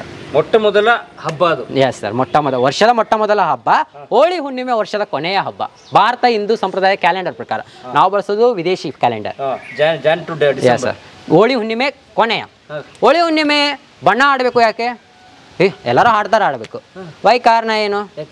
ನಮ್ಮ ಸುಖ ದುಃಖಗಳನ್ನು ಮರೆತು, ವರ್ಷದ ಕೊನೆಯಲ್ಲಿ ಮಾಡಿದ ತಪ್ಪು, ಅವಮಾನ, ಸಂಕಷ್ಟಗಳನ್ನು ಮರೆತು ಬಣ್ಣದೊಂದಿಗೆ ನಾವು ಎಲ್ಲರೊಂದಿಗೆ ಸಂಭ್ರಮಿಸಿ ಹೊಸ ವರ್ಷಕ್ಕೆ ಕಾಲಿಡೋದು ಮತ್ತು ಅದನ್ನ ಸ್ವಾಗತ ಮಾಡಲಿಕ್ಕೆ ಹೋಳಿ ಹುಣ್ಣಿಮೆ ಇರೋದು. Yes sir. ದೀಪಾವಳಿ ಕೂಡ, ದೀಪಾವಳಿಯಲ್ಲಿ ಲಕ್ಷ್ಮೀ ಪೂಜೆ, ಇತಿಹಾಸದಲ್ಲಿ ನರಕ ಬಲಿಪಾಡ್ಯಮಿ, ಲಕ್ಷ್ಮಿ ಒಂದು ರಾಕ್ಷಸನ ಸಂಹಾರ ಮಾಡಿದ್ದರಿಂದ ಆ ಪಾಡ್ಯವನ್ನು ಆಚರಿಸ್ತಾರೆ. ಕೆಲವರು ಅಮಾವಾಸ್ಯೆ ದಿನ ಆಚರಿಸ್ತಾರೆ. ದೀಪಾವಳಿ ಹೊಸ ಒಂದು ಜನರಿಗೆ ಹೊಸ ಬೆಳಕಾಗಿರಲಿ, ಆ ಒಂದು ವರ್ಷದಲ್ಲಿ ದುಡಿದಂತಹ ವ್ಯವಹಾರಗಳು, ಅವುಗಳ ಬಗ್ಗೆ ಗೊಂದಲಗಳಿರುತ್ತೆ, ಗೊಂದಲಗಳನ್ನು ಪರಿಹರಿಸ್ಕೊಂಡು ಲಕ್ಷ್ಮೀದೇವಿ ಪೂಜೆನೇ ಮಾಡ್ತೀವಿ ನಾವು. ವ್ಯವಹಾರಗಳನ್ನು ಮರೆತು ಏನು ನಷ್ಟನೇ ಆಗಿರ್ಬೋದು, ಲಾಭನೇ ಆಗಿರ್ಬೋದು, ಆ ದಿನ ಸಮಾನವಾಗಿ ಅದನ್ನು ಆಚರಿಸಬೇಕು. ದಸರಾ ಅಂತೂ ರಾಜರ ಹಬ್ಬ, ಎಲ್ರಿಗೂ ಗೊತ್ತೇ ಇದೆ.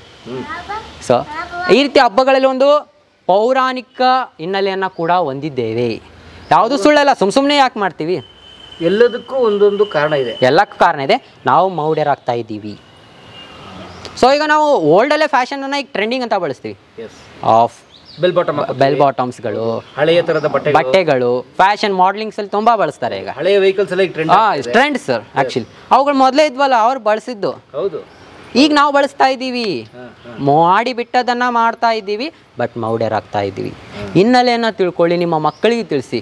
ಸುಮ್ಮನೆ ಒಂದು ಉದ್ದಕ್ಕೆ ಕೋನದ ಮುಂದೆ ಕಿನ್ನೂರಿ ಬಾರಿಸಿದಂತೆ ಸುಮ್ಮನೆ ಅದು ಮಾಡ್ತಾ ಇದ್ದಾರೆ ಮಾಡ್ಕೊಂಡು ಹೋಗೋಣ ಅಂದರೆ ಅದ್ರ ಕಾರಣ ತಿಳಿಬೇಕು. ಸುಮ್ಮನೆ ಮಾಡಿದಾರ? ಈಗ ಯಾರೋ ಬಂದಪ್ಪ, ಮಮ್ಮಿ ಯುಗಾದಿ ಹಬ್ಬ ಯಾಕೆ ಮಾಡಿದ್ರು, ಏನು ಹೇಳ್ತಾರೆ, ಮಾಡಿದ್ರು ನಾವು ಮಾಡ್ತಾ ಇದೀವಿ. ಹಿಂಗಾದ್ರೆ ಬೆಳೆಯೋದಿಲ್ಲ, ಏನಿದೆ ಅನ್ನೋದು ಗೊತ್ತಾಗಲ್ಲ. ಅದಕ್ಕೆ ಜಮಖಂಡಿ ಇತಿಹಾಸ ಹಿಂದುಳಿದಿರೋದು. ರಾಜ ಹಾಳು ಹೋದ ಬರೀ 18ನೇ ಶತಮಾನದ ರಾಜನ ಇತಿಹಾಸವನ್ನು ಮಾತ್ರ ತಿಳಿತಾರೆ. ಅದರಿಂದ ಏನಾಗಿದೆ ಅಂತ ಜಮಖಂಡಿ ಬಗ್ಗೆ ಯಾರು ಕಿಂಚಿತ್ತು ಕಣ್ಣೆತ್ತಿ ನೋಡಲ್ಲ. ನೀವು ಅನೇಕರನ್ನ ವಿಚಾರಿಸಿ ಜಮಖಂಡಿಯ ಬಗ್ಗೆ. ರಾಜವಾಡ ಇದೆ, ಪಟವರ್ಧನ ಇದ್ದ, ಹೋದ, ಆಳ್ವಿಕೆ ಮಾಡ್ದ, ಹೋದ. ಹಳ್ಳಿಗಳಲ್ಲಿ ಹೋದ್ರೆ ಕೊಣ್ಣೂರು ದೇಸಾಯಿ ಇದ್ದ, ಆಳ್ವಿಕೆ ಮಾಡಿದ್ರು, ಎಷ್ಟೇ. ಏನಾಯ್ತು, ಯಾಕೆ ಬಂದ್ರು, ಹೆಂಗೆ, ಏನು, ಊರು ಕಟ್ಟಿದ್ರು? ನಮ್ಮೂರಲ್ಲೇ ನಮ್ಗೆ ಇತಿಹಾಸ ಇದೆ, ಅದನ್ನ ತಿಳ್ಕೊಳ್ತಾ ಇಲ್ಲ ಜನ. ಆದ್ರೆ ನಾವು ನಮ್ಮ ಸುತ್ತ ಇರೋ ಇತಿಹಾಸ ಬಿಟ್ಟು ಮೊದಲು ಮಾಡ್ತಿದ್ದೀವಿ. ಬೇರೆ ಇತಿಹಾಸದ ಒಂದು ಮೈಂಡಿಂಗ್ ಅಲ್ಲಿ ನಮ್ಮದನ್ನ ನಾವು ಮರ್ತು ಬಿಡ್ತೀವಿ. ಬೇರೆಯವರ ಮನೆ ಸುದ್ದಿಗೋಸ್ಕರ ನಮ್ಮ ಮನೆ ಸುದ್ದಿಯನ್ನು ಮರ್ತೀವಿ. ಸೊ ಈಗ ಪುರಾತನ ದೇವಸ್ಥಾನಗಳಲ್ಲಿ ಅನೇಕ ಹಿನ್ನೆಲೆಗಳನ್ನ ಕೊಟ್ಟಿರ್ತಾರೆ ಜನರಿಗೆ. ಅದು ಕಾಮದ ಭಂಗಿಗಳನ್ನ ತೋರಿಸ್ಲಿಕ್ಕೆ ಅವುಗಳನ್ನ ಕೆತ್ತಿದ್ರು. ಮತ್ತು ಶಿಲಾಬಾಲಕೆಗಳು ಅವರೆಲ್ಲ ಆಗಿನ ಕಾಲದ ಡ್ಯಾನ್ಸ್ ಪ್ರಕಾರಗಳನ್ನ ನೃತ್ಯ ಭಂಗಿಗಳ ನಟರಾಜನ ಮೂರ್ತಿಯನ್ನ ನೋಡ್ತೀರಾ, ಅನೇಕ ವಿಧವಾದ ತನ್ನ ಬಾಡಿಯನ್ನ ಅವನ ಯಾವ ರೀತಿ ಬೇಕಾದ್ರೂ ಭಂಗಿಗಳನ್ನ ತೋರಿಸ್ಬೋದಾಗಿತ್ತು. ಅದು ನೃತ್ಯದ ಪ್ರಕಾರಗಳು, ಅದು ಕಾಮದ ಲೈಂಗಿಕತೆಯ ಬಗ್ಗೆ ಕಾಮದ ಪ್ರಕಾರಗಳು, ನೃತ್ಯದ ಪ್ರಕಾರಗಳು. ಮತ್ತು ಶಿಲಾಬಾಲಿಕೆಯರು ಹಿಲ್ಸ್ಗಳು ಕೂಡ ಬೇಲೂರು ಅನೇಕ ದೇವಸ್ಥಾನಗಳು ಕಂಡು ಬಂದಿದೆ. ಹೀಲ್ಸ್ ನಮ್ಮ ಹೆಣ್ಮಕ್ಳು ಬಳಸ್ತಾರೆ ಹಾಕುವಂತ ಹಿಲ್ಸ್ ಆಗಿನ ಕಟ್ಟಡಗಳಲ್ಲಿದೆ ಹಿಲ್ಸ್. ತಿಳ್ಕೊಳ್ಳಿ, ಆಗಿನ ಕಾಲದಲ್ಲಿ ಹಿಲ್ಸ್ ಬಳಸ್, ಅದು ವಿಚಿತ್ರ ಬೇರೆ ತರನೇ ಇರ್ಬೋದು. ಆಗಿನ ಕಾಲದಲ್ಲೇ ಬಳಸ್ತಾ ಇದ್ರು. ಹೊಸದಲ್ಲ, ಹಳೇದು ಮಾಡಿಬಿಟ್ಟೋಗವ್ರೆ. ಅವರನ್ನೇ ನಾವು ಮೌಡ್ರಿ ಅಂತ ನಾವು ತಿಳ್ಕೊತೀವಿ, ಅವ್ರಿಗೇನು ಗೊತ್ತಿರಲಿಲ್ಲ ಅಂತ ತಿಳ್ಕೊತೀವಿ. ಅವರು ಬಂಗಾರ ಬಳಸಿದವರು, ಮಣ್ಣನ್ನ ಬಳಸಿದವರು, ನಾವು ಸ್ಟೀಲು ಪಾತ್ರೆಗಳನ್ನ ಬಳಸೋಕೆ ಒದ್ದಾಡ್ತೀವಿ. ಆಗಿನ ಕಾಲದಲ್ಲಿ ತಾಮ್ರದ ಪಾತ್ರೆ ಜಾಸ್ತಿ ಬಳಸ್ತಾರೆ. ಈ ತಾಮ್ರ ಕೊಂಡ್ಕೊಳಕ್ಕಾಗಲ್ಲ, ತುಂಬಾ ತುಟ್ಟಿ. ಬಂಗಾರನೇ ಬಳಸೋಗಿದ್ದಾರೆ. ಬಂಗಾರ ಬಳಸೋಗಿದ್ದಾರೆ. ನೀವು ಧರ್ಮಸ್ಥಳದಲ್ಲಿರುವಂಥ ಮಂಜೂಸಾ ಮ್ಯೂಸಿಯಂ ಭೇಟಿ ಕೊಟ್ರೆ ಅನೇಕ ರೀತಿಯ ಹಳೆಯ ವಸ್ತುಗಳು. ಒಂದು ಕತ್ರಿ, ನಾವು ನಾರ್ಮಲ್ ಆಗಿ ಒಂದು ಕತ್ರಿ ನೋಡ್ತೀವಿ, ಕತ್ರಿಯ ಎರಡು ಭಾಗದಲ್ಲಿ ರಾಜರಾಣಿಯರ ಚಿತ್ರಗಳು. ಎಸ್, ಅದು ಕತ್ತರಿಸುವಾಗ ಆ ಕಡೆ ಈ ಕಡೆ, ಆ ಕಡೆ ರಾಜ ಈ ಕಡೆ ರಾಣಿ. ಕಲ್ಲಿನ ಪಾತ್ರೆಗಳು, ಒಲೆಗಳು, ದೊಡ್ಡ ದೊಡ್ಡ ಪಾತ್ರೆಗಳು, ಕಬ್ಬಿನ, ತಾಮ್ರ, ಹಿತ್ತಾಳೆ, ಮತ್ತು ಅದಕ್ಕೆ ಹಚ್ಚು ಹಾಕಿಸಿರೋದು, ಎರಡು ಪಾತ್ರೆಗಳನ್ನು ಸೇರಿಸಿ ಮಾಡಿರೋದು. ವೇದವ್ಯಾಸರು ಬರೆದಂಥ ರಾಮಾಯಣ ಅವುಗಳ ಪ್ರಿಂಟ್ ಕೂಡ ಇದೆ. ಕನಕದಾಸರ ಅನೇಕ ಉಲ್ಲೇಖಗಳಿದೆ, ಶಾಸನಗಳು, ಕೃಷ್ಣದೇವರಾಯ ಬಹುಮನಿಯವರ ಅನೇಕ ಕಬ್ಬಿಣದ ಮೇಲೆ ಬರೆದಂಥ ಶಾಸನಗಳು ಮಂಜೂಷಾ ಮ್ಯೂಸಿಯಮಲ್ಲಿ ದೊರೆಯುತ್ತೆ ಧರ್ಮಸ್ಥಳದಲ್ಲಿ. ನಾವು ವಿಸಿಟ್ ಕೊಟ್ಟಾಗ ನೋಡಿದಾಗ ಅದನ್ನ ಬಿಟ್ಟು ಬರೋಕ್ಕೆ ಮನಸ್ಸು ಬರಲ್ಲ ನಿಮಗೆ. ಅದ್ಭುತವಾದದ್ದು. ಲೆಕ್ಕ ಹಾಕಿ, ವ್ಯಾಸರಾಯರು ರಾಮಾಯಣ ಮಹಾಭಾರತ ಅಕ್ಷರಗಳನ್ನು ಹೇಗೆ ನೋಡ್ತೀರಾ? ಕುಮಾರ ವ್ಯಾಸರ ಅಕ್ಷರಗಳನ್ನು ಹೇಗೆ ನೋಡ್ತೀರಾ? ಇದೆ. ಕನಕದಾಸರ ಅಕ್ಷರಗಳನ್ನು ಹೇಗೆ ನೋಡ್ತೀರಾ? ಇದೆ, ನಾವು ಕಣ್ಣಾರೆ ಕಂಡಿದ್ದೀವಿ. ಅವ್ರು ಬರೆದೇ ಬಿಟ್ಟಿದ್ದಾರೆ. ಕನಕದಾಸರ ಕೃತಿ, ಮೂಲ ಕೃತಿ. ಹಾಂ ಸರ್, ಮೂಲ ಅಲ್ಲಿ ಬರ್ದಿಲ್ಲ, ಕನಕದಾಸರ ಕೃತಿ. ಅದು ಮತ್ತೆ ಹಳೆ ಅಕ್ಷರಗಳು. ಈಗಿನವ್ರು ಯಾರು ಬರೀತಾರೆ? ಹಳೆ ಕೃತಿಗಳೇ ಇದೆ. ಇದು ತಾಳೆಗರಿಗಳು ಅದ್ರ ಮೇಲೆ ಇದೆ. ಸೊ ಪುರಾತನ ವಾಸ್ ಮೋಸ್ಟ್ ಅಡ್ವಾನ್ಸ್ಡ್. ಎಸ್. ಈ ಉದಾಹರಣೆ ನಮ್ಮ ಹರಪ್ಪದಲ್ಲೆಲ್ಲ ಹೋದ್ರೆ, ಹರಪ್ಪ ಸಿಂಧು ನಾಗರಿಕತೆ, ಅವ್ರು ನಮಗಿನ ಒಳ್ಳೆ ಡ್ರೈನೇಜ್ ಸಿಸ್ಟಮ್, ಮೆಹಂಜೋರಾದಲ್ಲಿರುವಂಥ ಸ್ನಾನದ ಕೊಳ, ಆಗಿನ ಆದಿಶಿಲಾಯುಗದ ಬಗ್ಗೆ ತಿಳಿಸುತ್ತೆ. ಮತ್ತೆ ಅವ್ರು ನಮಗಿಂತ ಬಹಳ ಮುಂದುವರೆದ್ರು. ಮತ್ತೆ ಅವರು ಗಟಾರ್ಗಳ, ಚರಂಡಿಗಳ ವ್ಯವಸ್ಥೆಯನ್ನು ಕೂಡ ಮಾಡ್ಕೊಂಡಿದ್ರು, ನೀರಿನ ವ್ಯವಸ್ಥೆಯನ್ನು ಕೂಡ ಮಾಡ್ಕೊಂಡಿದ್ರು. ನಾವೀಗೀಗ ಚರಂಡಿಗಳು ಮಾಡ್ಕೊಳ್ಳೋಕೆ ಪ್ಲೇಸೇ ಸಿಗಲ್ಲ ಅಂತ ಓದಾಡ್ತೀವಿ. ಬೆಂಗಳೂರಲ್ಲಿ ಅನೇಕ ಮನೆಗಳು ಮುಳುಗೋಗುತ್ತೆ, ಮನೆಗೆ ನೀರು ನುಗ್ಗುತ್ತೆ. ಯಾರೋ ವ್ಯಕ್ತಿ ನೀರಲ್ಲಿ ಕೂತ್ಕೊಂಡು ಸ್ನಾನ ಮಾಡ್ತಾನೆ ಮನೆ ಮಧ್ಯದಲ್ಲಿ. ಆಗಿನ ಕಾಲದಲ್ಲಿ ಅಷ್ಟೊಂದು ಮುಂದುವರೆದಿದ್ರು ಅವರು. ಅವರ ಆಚರಣೆಗಳನ್ನು ಇಟ್ಕೊಂಡಿದ್ರು, ಮುಂದೂ ಕೂಡ ವರೆದಿದ್ರು. ಅದನ್ನ ನಾವು ಮೌಢ್ಯವಾಗಿ ತಿಳ್ಕೊತೀವಿ ಅಷ್ಟೇ. ಅದ್ರಲ್ಲಿ ನಾವು ಮೌಢ್ಯರಾಗ್ತಿದೀವಿ ಅನ್ನೋದು ನಮಗೆ ತಿಳಿಯಲ್ಲ. ಕಾರಣ ತಿಳ್ಕೊಂಡು ಕೆಲಸ ಮಾಡಿ. ಮಾಡಿ ಬಿಡಬೇಡಿ, ಮಾಡಿ. ನಿಮ್ಗೆ ಬೇಡನಲ್ಲ, ಕಾರಣನ ತಿಳ್ಕೊಳ್ಳಿ. ನಿಮ್ಮ ಮಕ್ಕಳಿಗೂ ತಿಳಿಸಿ. ಸುಮ್ಮನೆ ಯಾವುದೋ ಉಗಮ ಆಗಿರಲ್ಲ. ನಾನು ಹುಟ್ಟಿದ್ದೀನಿ ಅಂದಮೇಲೆ ಸುಮ್ಮನೆ ಹುಟ್ಟಿರಲ್ಲ, ನೀವು ಹುಟ್ಟಿದ್ರ ಅಂದಮೇಲೆ ಸುಮ್ಮನೆ ಹುಟ್ಟಿರಲ್ಲ. ಏನೋ ಸತ್ಯಾಂಶ ಇದ್ಮೇಲೆ ನಾವು ಏನೋ ಒಂದು ಸಾಧನೆ ಮಾಡಲಿಕ್ಕೆ ಹುಟ್ಟಿರ್ಬೇಕಲ್ಲ. ಜೀವನ ಅನ್ನೋದು ಒಂದೇ ಸಲ ಸಿಗೋದು. ಸೊ ಅದಕ್ಕೋಸ್ಕರ ಹಿರಿಯರು ಮಾಡಿದ್ದು ಸುಮ್ಮನೆ ಮಾಡಿರಲ್ವ. ಸುಮ್ಮನೆ ಹೋಗಿ ಕಲ್ಲಿಗೆ ಭಂಡಾರ ಕುಂಕುಮಗಳನ್ನ ಹಚ್ಚಿ ಪೂಜೆ ಮಾಡಿ ಅಂದರೆ ಹೇಗೆ? ಕಾರಣ ಏನು? ಕಾರಣ ಹೇಗೆ? ಕಾರಣ ಹಿರಿಯರು ಮಾಡಿರ್ತಾರೆ. ಮನುಷ್ಯನ ಭಾವನೆಗಳನ್ನು ಹಿಡಿತದಲ್ಲಿ ಇಟ್ಕೊಳ್ಳೋಕ್ಕೆ, ಅವನ ದುಃಖ ಸಂತೋಷವನ್ನು ಹೊರಗೆ ಹಾಕಲಿಕ್ಕೆ. ಈಗ ಏನೋ ನಮ್ಮ ಮನಸ್ಸಲ್ಲಿ ಏನೋ ಆಗಬೇಕಾಗಿರುತ್ತೆ, ದೇವರಲ್ಲಿ ಬಂದು ಪ್ರಾರ್ಥನೆ ಮಾಡ್ಕೋತೀವಿ. ಈಗಾದರೆ ನಿನಗೆ ಈ ಹರಕೆ ತೀರಿಸ್ತೀನಿ. ಅದು ಆಗುತ್ತೋ ಬಿಡುತ್ತೋ ಗೊತ್ತಿಲ್ಲ, ಹೇಳಿದ್ದೀವಿ, ಬಿಡ್ಕೊಂಡಿವಿ ಅಂತ ಬಂದಿರುತ್ತೆ. ಮನಸ್ಸು ಸಮಾಧಾನವಾಗುತ್ತೆ. ಆಗುತ್ತೆ. ದೇವ್ರು ನೋಡ್ಕೋತಾನಪ್ಪ, ದೇವ್ರ ಮೇಲೆ ಭಾರ ಹಾಕಿದ್ದೀನಿ. ಅಕಸ್ಮಾತ್ ಅದೇನಾದ್ರು ನಿಜ ಆದರೆ, ದೇವ್ರು ನೋಡ್ಕೊಂಡಿದ್ದಾನೆ, ಅವನಿಗೆ ಹರಕೆಗಳನ್ನು ಕೂಡ ತೀರಿಸ್ತೀವಿ. ಮನುಷ್ಯನ ಭಾವನೆಗಳು ದೇವಸ್ಥಾನಗಳು ಹಿಡಿತದಲ್ಲಿಡುತ್ತೆ. ಅಕಸ್ಮಾತ್ ಅಕಸ್ಮಾತ್ ಇರಲಿಲ್ಲ ಅಂತ ತಿಳ್ಕೊಳ್ಳಿ, ಅವನ ಮನಸ್ಸು ಯಾವ ರೀತಿ ವಿಚಲಿತವಾಗ್ಬೋದು, ಯಾವ ದುಷ್ಟಾಂತಕ್ಕೆ ಹೋಗ್ಬೋದು, ಏನು ಮಾಡ್ಬೋದು ಅವನು. ಮನುಷ್ಯನ ಮನಸ್ಸು ಅಷ್ಟು ಚಂಚಲ ಮತ್ತು ಅಷ್ಟು ಕ್ಷೋಭೆಗೆ ಒಳಗಾಗ್ಬಿಡುತ್ತೆ. ಹೇಳ್ಕೊಳ್ಳೋಕೆ ಯಾರು ಖಿನ್ನತೆಗೂ ಕೂಡ ಒಳಗಾಗ್ಬೋದು. ಪ್ರಾರ್ಥನಾ ಮಂದಿರಗಳು ಅದಕ್ಕಾಗೇ ಇರೋದು. ದೇವರಿದಾನೋ ಇಲ್ಲವೋ ಅನ್ನೋದು ನೆಕ್ಸ್ಟ್. ಪ್ರಾರ್ಥನಾ ಮಂದಿರಗಳು ಮನಸ್ಸಿನ ಭಾವನೆಗಳು, ಅವನ ಮನಸ್ಸಲ್ಲಿರುವಂಥ ವ್ಯಥೆ, ಕತೆ, ಸಂಕಷ್ಟ, ಸುಖ, ದುಃಖಗಳನ್ನು ಹೊರ ಹಾಕಲಿಕ್ಕೆ ದೇವಸ್ಥಾನಗಳು. ವೈಜ್ಞಾನಿಕ ಕಾರಣವನ್ನು ಹೇಳ್ತಾ ಇದ್ದೀನಿ. ಪುರಾತನ ಹೀಲಿಂಗ್ ಸೆಂಟರ್ಸ್. ಎಸ್, ನಾನು ವೈಜ್ಞಾನಿಕ ಕಾರಣವನ್ನು ಹೇಳ್ತಿರ್ತೀನಿ. ನನಗೆ ಗೊತ್ತಿರೋ ಪ್ರಕಾರ ಇದು ವೈಜ್ಞಾನಿಕ ಕಾರಣ. ಪುರಾತನ ಕಾರಣಗಳು ನೆಲೆಸಿರಬಹುದು. ಶಿವನ ಕಥೆಗಳು, ಲಕ್ಷ್ಮಿಯ ಕಥೆಗಳು, ರೇಣುಕೆಯ ಕಥೆಗಳು ತುಂಬ ನೋಡಿದ್ದೀವಿ. ಅದು ಕಾರಣಗಳು ಇರ್ಬೋದು. ಕಾರಣಗಳಿದ್ರೆ ಈಗ ದೇವರು ಆ ಸ್ಥಳದಲ್ಲಿ ನೆಲೆಸಿದ್ನಲ್ಲಪ್ಪ, ಅಲ್ಲೇ ಮಾಡ್ಬೋದಾಗಿತ್ತು. ಅವ್ರು ಜನರು ತಾವು ವಾಸಿಸುವ ಸ್ಥಳದಲ್ಲಿ ಯಾಕೆ ಆ ದೇವಸ್ಥಾನ ನಿರ್ಮಾಣ ಮಾಡ್ಕೊಳಕ್ಕೆ ಸ್ಟಾರ್ಟ್ ಮಾಡಿದರು? ಹೌದು. ಈಗ ಶಿವ ಜ್ಯೋತಿರ್ಲಿಂಗಗಳು 12 ಆಯಿತು. 12 ಸ್ಥಳದಲ್ಲಿ ಮಾತ್ರ ಇದು ಮಾಡ್ಬೋದು, ದೇವಸ್ಥಾನ ಕಟ್ಟಿ. ಎಲ್ಲ ಕಡೆ ಶಿವನ ದೇವಸ್ಥಾನ ಏಕಿದೆ, ಎಲ್ಲ ಕಡೆ ಮಸೀದಿಗಳು ಏಕಿದೆ, ಎಲ್ಲ ಕಡೆ ಶಕ್ತಿ ದೇವಾಲಯಗಳು ಏಕಿದೆ, ವೈಷ್ಣವ ದೇವಾಲಯಗಳು, ಶೈವ ದೇವಾಲಯಗಳು ಏಕಿದೆ. ಮನುಷ್ಯ ತನ್ನ ಭಕ್ತಿಯನ್ನು ಹೊರಹಾಕಲಿಕ್ಕೆ, ತನ್ನ ಭಾವನೆಗಳನ್ನು ಪ್ರಚೋದಿಸಲಿಕ್ಕೆ, ತನ್ನ ಜನಾಂಗ ಪೂಜೆ ಪುನಸ್ಕಾರ ಪದ್ಧತಿಗಳನ್ನು ಪಾಲಿಸಲಿಕ್ಕೆ ದೇವಸ್ಥಾನಗಳನ್ನು ಕಟ್ತಾನೆ ಎಂಬುದು ವೈಜ್ಞಾನಿಕ ಕಾರಣ. ಆತನ ಮನಸ್ಸಿಗೊಂದು ಶಾಂತಿ ಸಿಗುತ್ತೆ. ನಾನು ಯಾರಿಗೊಬ್ರಿಗೆ ಹೇಳಿದ್ದೀನಿ ನನ್ನ ವಿಷಯನ. ಅದಕ್ಕೆ ದೇವಸ್ಥಾನ ಪವಿತ್ರ ಸ್ಥಾನ ಅಂತ ನಾವು ಕರಿತೀವಿ. ಪವಿತ್ರ ಕ್ಷೇತ್ರ, ಪುಣ್ಯಕ್ಷೇತ್ರ. ಇಲ್ಲಿ ಯಾವುದೇ ನಾವು ಬಂದಮೇಲೆ ಯಾವುದೇ ಗಲಭೆಗಳನ್ನು ಇಟ್ಕೊಳ್ಳಲ್ಲ. ಬಂದವರೆಲ್ಲ ಯಾವುದೇ ಮನಸ್ಸಲ್ಲಿ ಒಂದು ಚಂಚಲ ಇಟ್ಕೊಳ್ಳಲ್ಲ. ತಮ್ಮ ಭಾವನೆ ಏನಿರುತ್ತೆ ಒಂದು ಏಕ ಕಾರಣ ಎಂಟ್ರಿ ಕೊಡ್ತಾರೆ. ಏಕಾಗ್ರತೆ ಕೋಲ್ಡ್ ವಾತಾವರಣ ಮನುಷ್ಯನನ್ನು ಒಂದು ಶಾಂತಗೊಳಿಸುವ ಒಂದು ಪ್ರಕ್ರಿಯೆ, ದೈಹಿಕವಾಗಿ ಮಾನಸಿಕವಾಗಿ ಶಾಂತಗೊಳಿಸುವ ಒಂದು ಪ್ರಕ್ರಿಯೆ ದೇವಸ್ಥಾನ ಮಾಡ್ತಾ ಇದೆ. ಹಿರಿಯರು ಸುಮ್ಮನೆ ಯಾವುದನ್ನು ಮಾಡಿಲ್ಲ. ನಾವು ಇವನು ತಿಳ್ಕೊಳ್ಳೋದು ಸುಮ್ಮನೆ ಹೋಗ್ತಾ ಇದ್ದೀವಿ ಕೋನದ ಥರ. ಎಮ್ಮೆ ಹಿಂದೆ ಕೋನ ಹೋಯಿತು ಅಷ್ಟೇ. ಯಾಕಪ್ಪ ಹಿನ್ನೆಲೆ ತುಂಬ ಇದೆ ಎಲ್ಲ ಅದಕ್ಕೂ. ಸೊ ಜಂಬುಕೇಶ್ವರ ದೇವಸ್ಥಾನಕ್ಕೆ ಬರೋಣ. ಈ ದೇವಸ್ಥಾನವು 800-900 ವರ್ಷಗಳ ಹಳೆಯ ದೇವಸ್ಥಾನ. ಸೊ ಈಗ ಹೊರಗಡೆ ಇರುವ ಶಿಲ್ಪಕಲೆಯನ್ನು ನೋಡಿದರೆ ಬಳ್ಳಿಗಳನ್ನು ಕಾಣ್ತೀವಿ. ಅವಾಗಿನ ಕಾಲದಲ್ಲೇ ನೃತ್ಯಕಿಯರ ಚಿತ್ರಗಳನ್ನು ಕಾಣ್ತೀವಿ. ಆಗಿನ ಕಾಲದಲ್ಲಿ ತಿಳ್ಕೊಳ್ಳಿ ಇದ್ರ ಮೇಲೆ ಡ್ಯಾನ್ಸ್ ಎಷ್ಟು ಇಂಪ್ರೂವ್ ಇತ್ತು. ಭಂಗಿಗಳು, ವೆರೈಟಿ ಭಂಗಿಗಳು ಈಗ ಬಳಸ್ತೀವಿ. ಭರತನಾಟ್ಯದಲ್ಲಿ, ಲಾವಣಿಗಳಲ್ಲಿ, ಅನೇಕ ಹಿಪ್ ಹಾಪ್ಗಳಲ್ಲಿ ಬಳಸ್ತೀವಿ. ಅವುಗಳೇ ಭಂಗಿಗಳನ್ನು ಕೊಡ್ತಾರೆ, ವೇಷಭೂಷಣಗಳನ್ನು ಅವ್ರು ತೋರಿಸಿದ್ದಾರೆ. ಎಸ್. ನೆಕ್ಸ್ಟ್ ಗೋಪುರಗಳು, ದೇವಸ್ಥಾನದ ಗೋಪುರಗಳ ಚಿತ್ರಗಳು. ಸಿಂಹಾವಳಿ, ಸಿಂಹ ಒಂದು ಧೈರ್ಯದ ಪ್ರತೀಕ. ಎಸ್, ಒಬ್ಬ ರಾಜನ ಶೌರ್ಯದ ಪ್ರತೀಕ. ಸಿಂಹಗಳನ್ನು ಕಾಣ್ತೀವಿ. ಸೊ ದೇವಸ್ಥಾನದ ಗೋಪುರಗಳನ್ನು ಕೂಡ ನಾವು ಕಾಣ್ತೀವಿ. ನೆಕ್ಸ್ಟ್ ಗಜದಳಗಳು, ಇಲ್ಲೆಲ್ಲ ಇದು ಆಗಿದೆ, ನಶಿಸಿ ಹೋಗಿದೆ. ಆನೆ, ಗಜದಳಗಳು, ಇವೆಲ್ಲ ಸ್ಟೈಲ್ ತ್ರಿಭುಜ ಹೂವಿನ ಚಿತ್ರಗಳು ಈಗ ಮಾಡಿಸ್ತೀವಿ, ಛತ್ಗಳಲ್ಲಿ ಮಾಡಿಸ್ತೀವಿ. ಸೊ ಆಗಿನ ಕಾಲದಲ್ಲಿ ದೇವಸ್ಥಾನಗಳಲ್ಲಿ ಮಾಡಿಬಿಟ್ಟವ್ರೆ. ನಾವು ಬರೀ ಛತ್ಗಳಲ್ಲಿ ಮಾಡ್ಕೊಳಕ್ ಒದ್ದಾಡೋಗ್ತೀವಿ.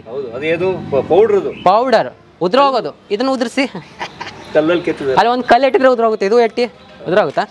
ಆನೆಗಳ ಚಿತ್ರಗಳು. ಸೊ ಆನೆಗಳು ಆಗಿನ ಸಾಮ್ರಾಜ್ಯದ ಒಂದು ಗಜದಳದ ಪ್ರತೀಕ. ಅಷ್ಟು ಬಲಿಷ್ಠವಾಗಿತ್ತು. ಆನೆಯಷ್ಟು ಬಲಿಷ್ಠವಾಗಿತ್ತು ಅಂತ ಅನ್ನೋದಕ್ಕೆ ಕಾರಣ ಕೂಡ ಇರ್ಬೋದು. ಅಂದ್ರೆ ಅದು ಬಲದ ಸಂಕೇತ. ಇದನ್ನ ಕಟ್ಟಿದಂತ ಸಾಮ್ರಾಜ್ಯದವರು ಆನೆಯಷ್ಟು ಬಲಿಷ್ಠರಾಗಿರ್ಬಹುದು ಅನ್ನುವ ಸಂಕೇತ. ನೆಕ್ಸ್ಟ್ ಇಲ್ಲಿ ಕಾಣ್ತೀವಿ ವಾದ ಟಮಾಟೆಗಳನ್ನ ನುಡಿಸೋರನ್ನ ಕಾಣ್ತೀವಿ ನಾವು. ಇಲ್ಲಿ ಬಾಯಲ್ಲಿ ಊದ್ತಾ ಇದ್ದಾನೆ. ಅವತ್ತಿನ ಸಂಗೀತ ಉಪಕರಣಗಳು ಬಾಯಲ್ಲಿ ಊದೋದನ್ನ ಕಾಣ್ತೀವಿ, ಬಾರಿಸೋದನ್ನ ಕಾಣ್ತೀವಿ. ಇವು ಚಿತ್ರಗಳು ಮಗ್ಗಗಳಾಗಿವೆ, ಕಾಣಲ್ಲ.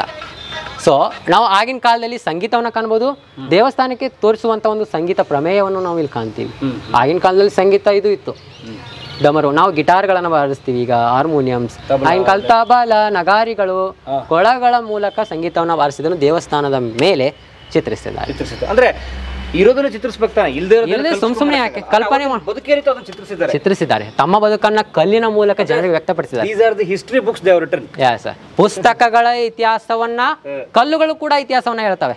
ಪುಸ್ತಕಗಳು ಓದಿ ಕೋಶ ಓದಿ ನೋಡು, ದೇಶ ಸುತ್ತಿ ನೋಡು. ಕೋಶ ಓದಿ ಬುಕ್ನಲ್ಲಿ ಈ ತರ ಇದೆ ಅಂತ ತಿಳ್ಕೊತೀವಿ, ಕೋಶವನ್ನ ಸುತ್ತಿ ಹೇಗಿದೆ ಅಂತ ತಿಳ್ಕೊತೀವಿ ನಾವು. ಇಲ್ಲೇ ಕಾಣುತ್ತೆ ಪುಸ್ತಕ. ಅಲ್ಲಿ ಓದೋದು ಸಂಗೀತದ ಬಗ್ಗೆ ತಿಳ್ಕೊಂಡ್ರೆ ಸಂಗೀತ, ನೃತ್ಯ ಅರ್ಧ ಇಲ್ಲೇ ನಮಗೆ ತಿಳಿತು. ಸಂಗೀತ, ನೃತ್ಯ, ಅವತ್ತಿನ ವೇಷಭೂಷಣಗಳು, ವೇಷಭೂಷಣಗಳು, ಚಿತ್ರಗಳು, ಗಜಗಳನ್ನೆಲ್ಲ ಸರಿಯಾಗಿ ನಾವು ಕಾಣ್ತೀವಿ. ಸುಮ್ಮನೆ ಉತ್ಪತ್ತಿ ಮಾಡಿ ಹೇಳುವಂತ ಮಾಹಿತಿ ಅಂತೂ ಅಲ್ವೇ ಅಲ್ಲ. ಎಷ್ಟು ಶಿಥಿಲಗೊಂಡಿದೆ ನೋಡಿ ದೇವಸ್ಥಾನ. ಇವುಗಳು ಗೋಪುರಗಳ ಮಾದರಿ, ಒಂದು ಆಧಾರ ಸ್ತಂಭ, ಡಿಸೈನಿಂಗ್ ನಮಗೆ ತಿಳಿಯಲ್ಲ ಇದು ಏನಿದೆ ಅಂತ ಸರಿಯಾಗಿ ಮಾಹಿತಿಗಳನ್ನ ನೋಡಕ್ ಹೋದ್ರೆ. ಸೊ ಇವುಗಳು ಕೂಡ ಆಗಿನ ಕಾಲದ ವೈಶಿಷ್ಟ್ಯನ ತಿಳಿಸ್ತವೆ. ಡಿಸೈನ್ಸ್ಗಳನ್ನ ನೋಡಿ, ಹೌದು, ಬಳಸಿದ್ದ ಚಿತ್ರಗಳು, ಅವರ ಶೈಲಿ, ಅಂದ್ರೆ ನಾವು ಆ ಡಿಸೈನ್ ಅಂತ ಕರಿತೀವಲ್ಲ, ಸ್ಟ್ರಕ್ಚರ್, ಅದನ್ನ ಈ ಮೂಲೆಯಲ್ಲಿ ಕೂಡ ಕೆಲವೊಂದು ಭಂಗಿಗಳು ನಿಮ್ಗೆ ಕಾಣುತ್ತೆ. ಸೊ ಕಾಲು ನೋಡಿ ಎಷ್ಟು ಚೆನ್ನಾಗಿ ಹಾಕೊಂಡಿದ್ದಾರೆ. ಕಾಲು ಒಂದು ಮಹಿಳೆಯ ಭಾವನೆಯ ಸ್ಟೈಲ್. ಈಗ ಮಾಡೆಲಿಂಗ್, ಆಗಿನ ಕಾಲದಲ್ಲಿ ಒಂದು ಸ್ಟೈಲ್, ಭಂಗಿ ಮತ್ತು ಮೂರ್ತಿಗಳೆಲ್ಲ ವೆರೈಟಿ ಮಾಡೆಲ್ ಅಲ್ಲೇ ಇದೆ. ನೋಡಿದ್ರ ಈ ಫೋಟೋ ಶೂಟ್ ಮಾಡಿಸೋದೇ ಹಳೆಯ ಪದ್ಧತಿ. ಅದು ಕೂಡ ಆಗಿನ ಕಾಲದಲ್ಲೇ ಇತ್ತು. ಅದು ರಾಜರು ಕೂಡ ಆಗ ಫೋಟೋ ಹೊಡಿಸಿದ್ರು. ಕೈಯಲ್ಲಿ ಕತ್ತಿ ಹಿಡಿದ ವೀರ ಮಹಿಳೆ. ಮಹಿಳೆ ಕೈ ಕತ್ತಿ. ಕಾಣ್ತಾ ಇದೆಯಾ?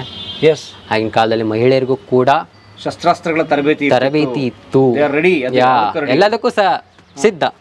ಬಳ್ಳಿಗಳು, ಚಿತ್ರಗಳು ದೇವಸ್ಥಾನ ವಿವರಿಸುತ್ತೆ. ಇಷ್ಟು ಕಥೆ ಹೇಳೋದು ನೋಡಿ ಒಂದು ದೇವಸ್ಥಾನ, ಬರೀ ಒಂದು ದೇವಸ್ಥಾನ. ಎಲ್ಲರೂ ಬಂದ್ರು ನೋಡ್ತಾರೆ, ಮಾಡ್ತಾರೆ, ಹೋಗ್ತಾರೆ.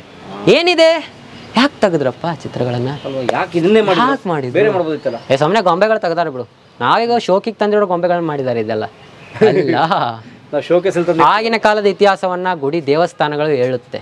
ಎಸ್. ಸೊ ಈಗ ನಾವು ದೇವಸ್ಥಾನವನ್ನು ಪ್ರವೇಶಿಸೋಣ, ಓಕೆ ಬನ್ನಿ. ಸರ್ ಅವಾಗ ನೋಡಿ ಕಲ್ಲನ್ನ ಇಷ್ಟು ದಪ್ಪ ಎತ್ತಿಟ್ಟಿದ್ದಾರೆ Yes, sir. ಮೇಲಕ್ಕೆ ಅಂತ. ಲೆಕ್ಕ ಹಾಕಿ ಸರ್.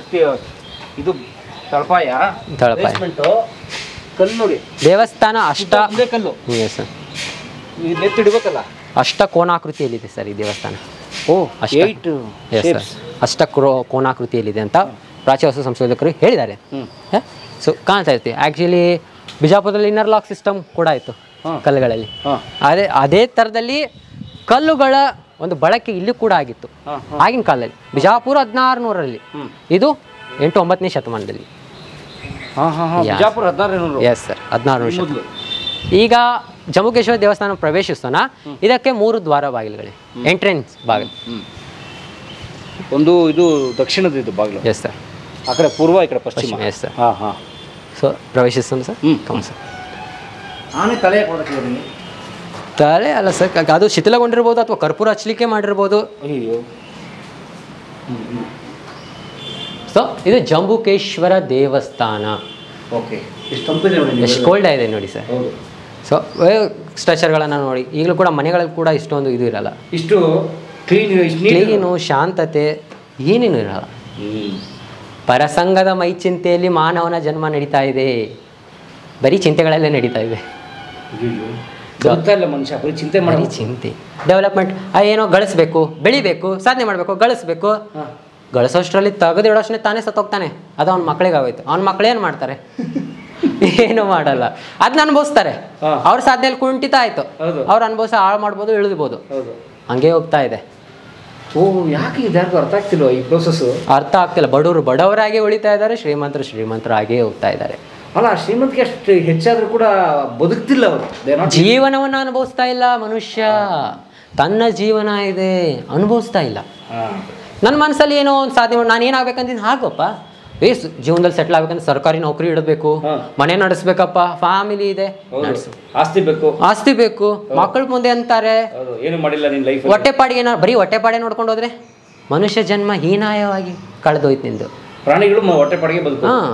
ತಿಪ್ಪೆ ಮೇಲಿನ ನಾಯಿ ಕೂಡ ಜೀವನ ಮಾಡುತ್ತೆ, ತಿಪ್ಪೆ ಮೇಲಿನ ನಾಯಿ ಕೂಡ ಮದುವೆ ಆಗುತ್ತೆ. ಜೀವನ ಮಾಡಿ ತೋರಿಸು, ಸಾಧನೆ ಮಾಡಿ ತೋರಿಸು ಅಂತ ಹಿರಿಯರು ಹೇಳ್ತಾರೆ. ಸರ್ ನಿಮಗೆ ಎಷ್ಟು 90 ವರ್ಷನಾ? 19 sir. 90 I thought you were 90, but you are just 19. Yes sir. Oh my god. Yes, let's come back. Yes, to Jambukeshwara. Jambukeshwara ಪುರಾತನ ದೇವಾಲಯದಲ್ಲಿ ನಾವು ಪ್ರವೇಶಿಸಿದ್ದೀವಿ. ಮೇಲೆ ಕಾಣ್ತಿರೋದು ಭುವನೇಶ್ವರ. ಎಲ್ಲ ದೇವಸ್ಥಾನಗಳಲ್ಲಿ ನಾವು ಕಾಣ್ತೀವಿ ಭುವನೇಶ್ವರ ಅಂತ. ಸೊ ಶಿವಲಿಂಗ. Yes sir.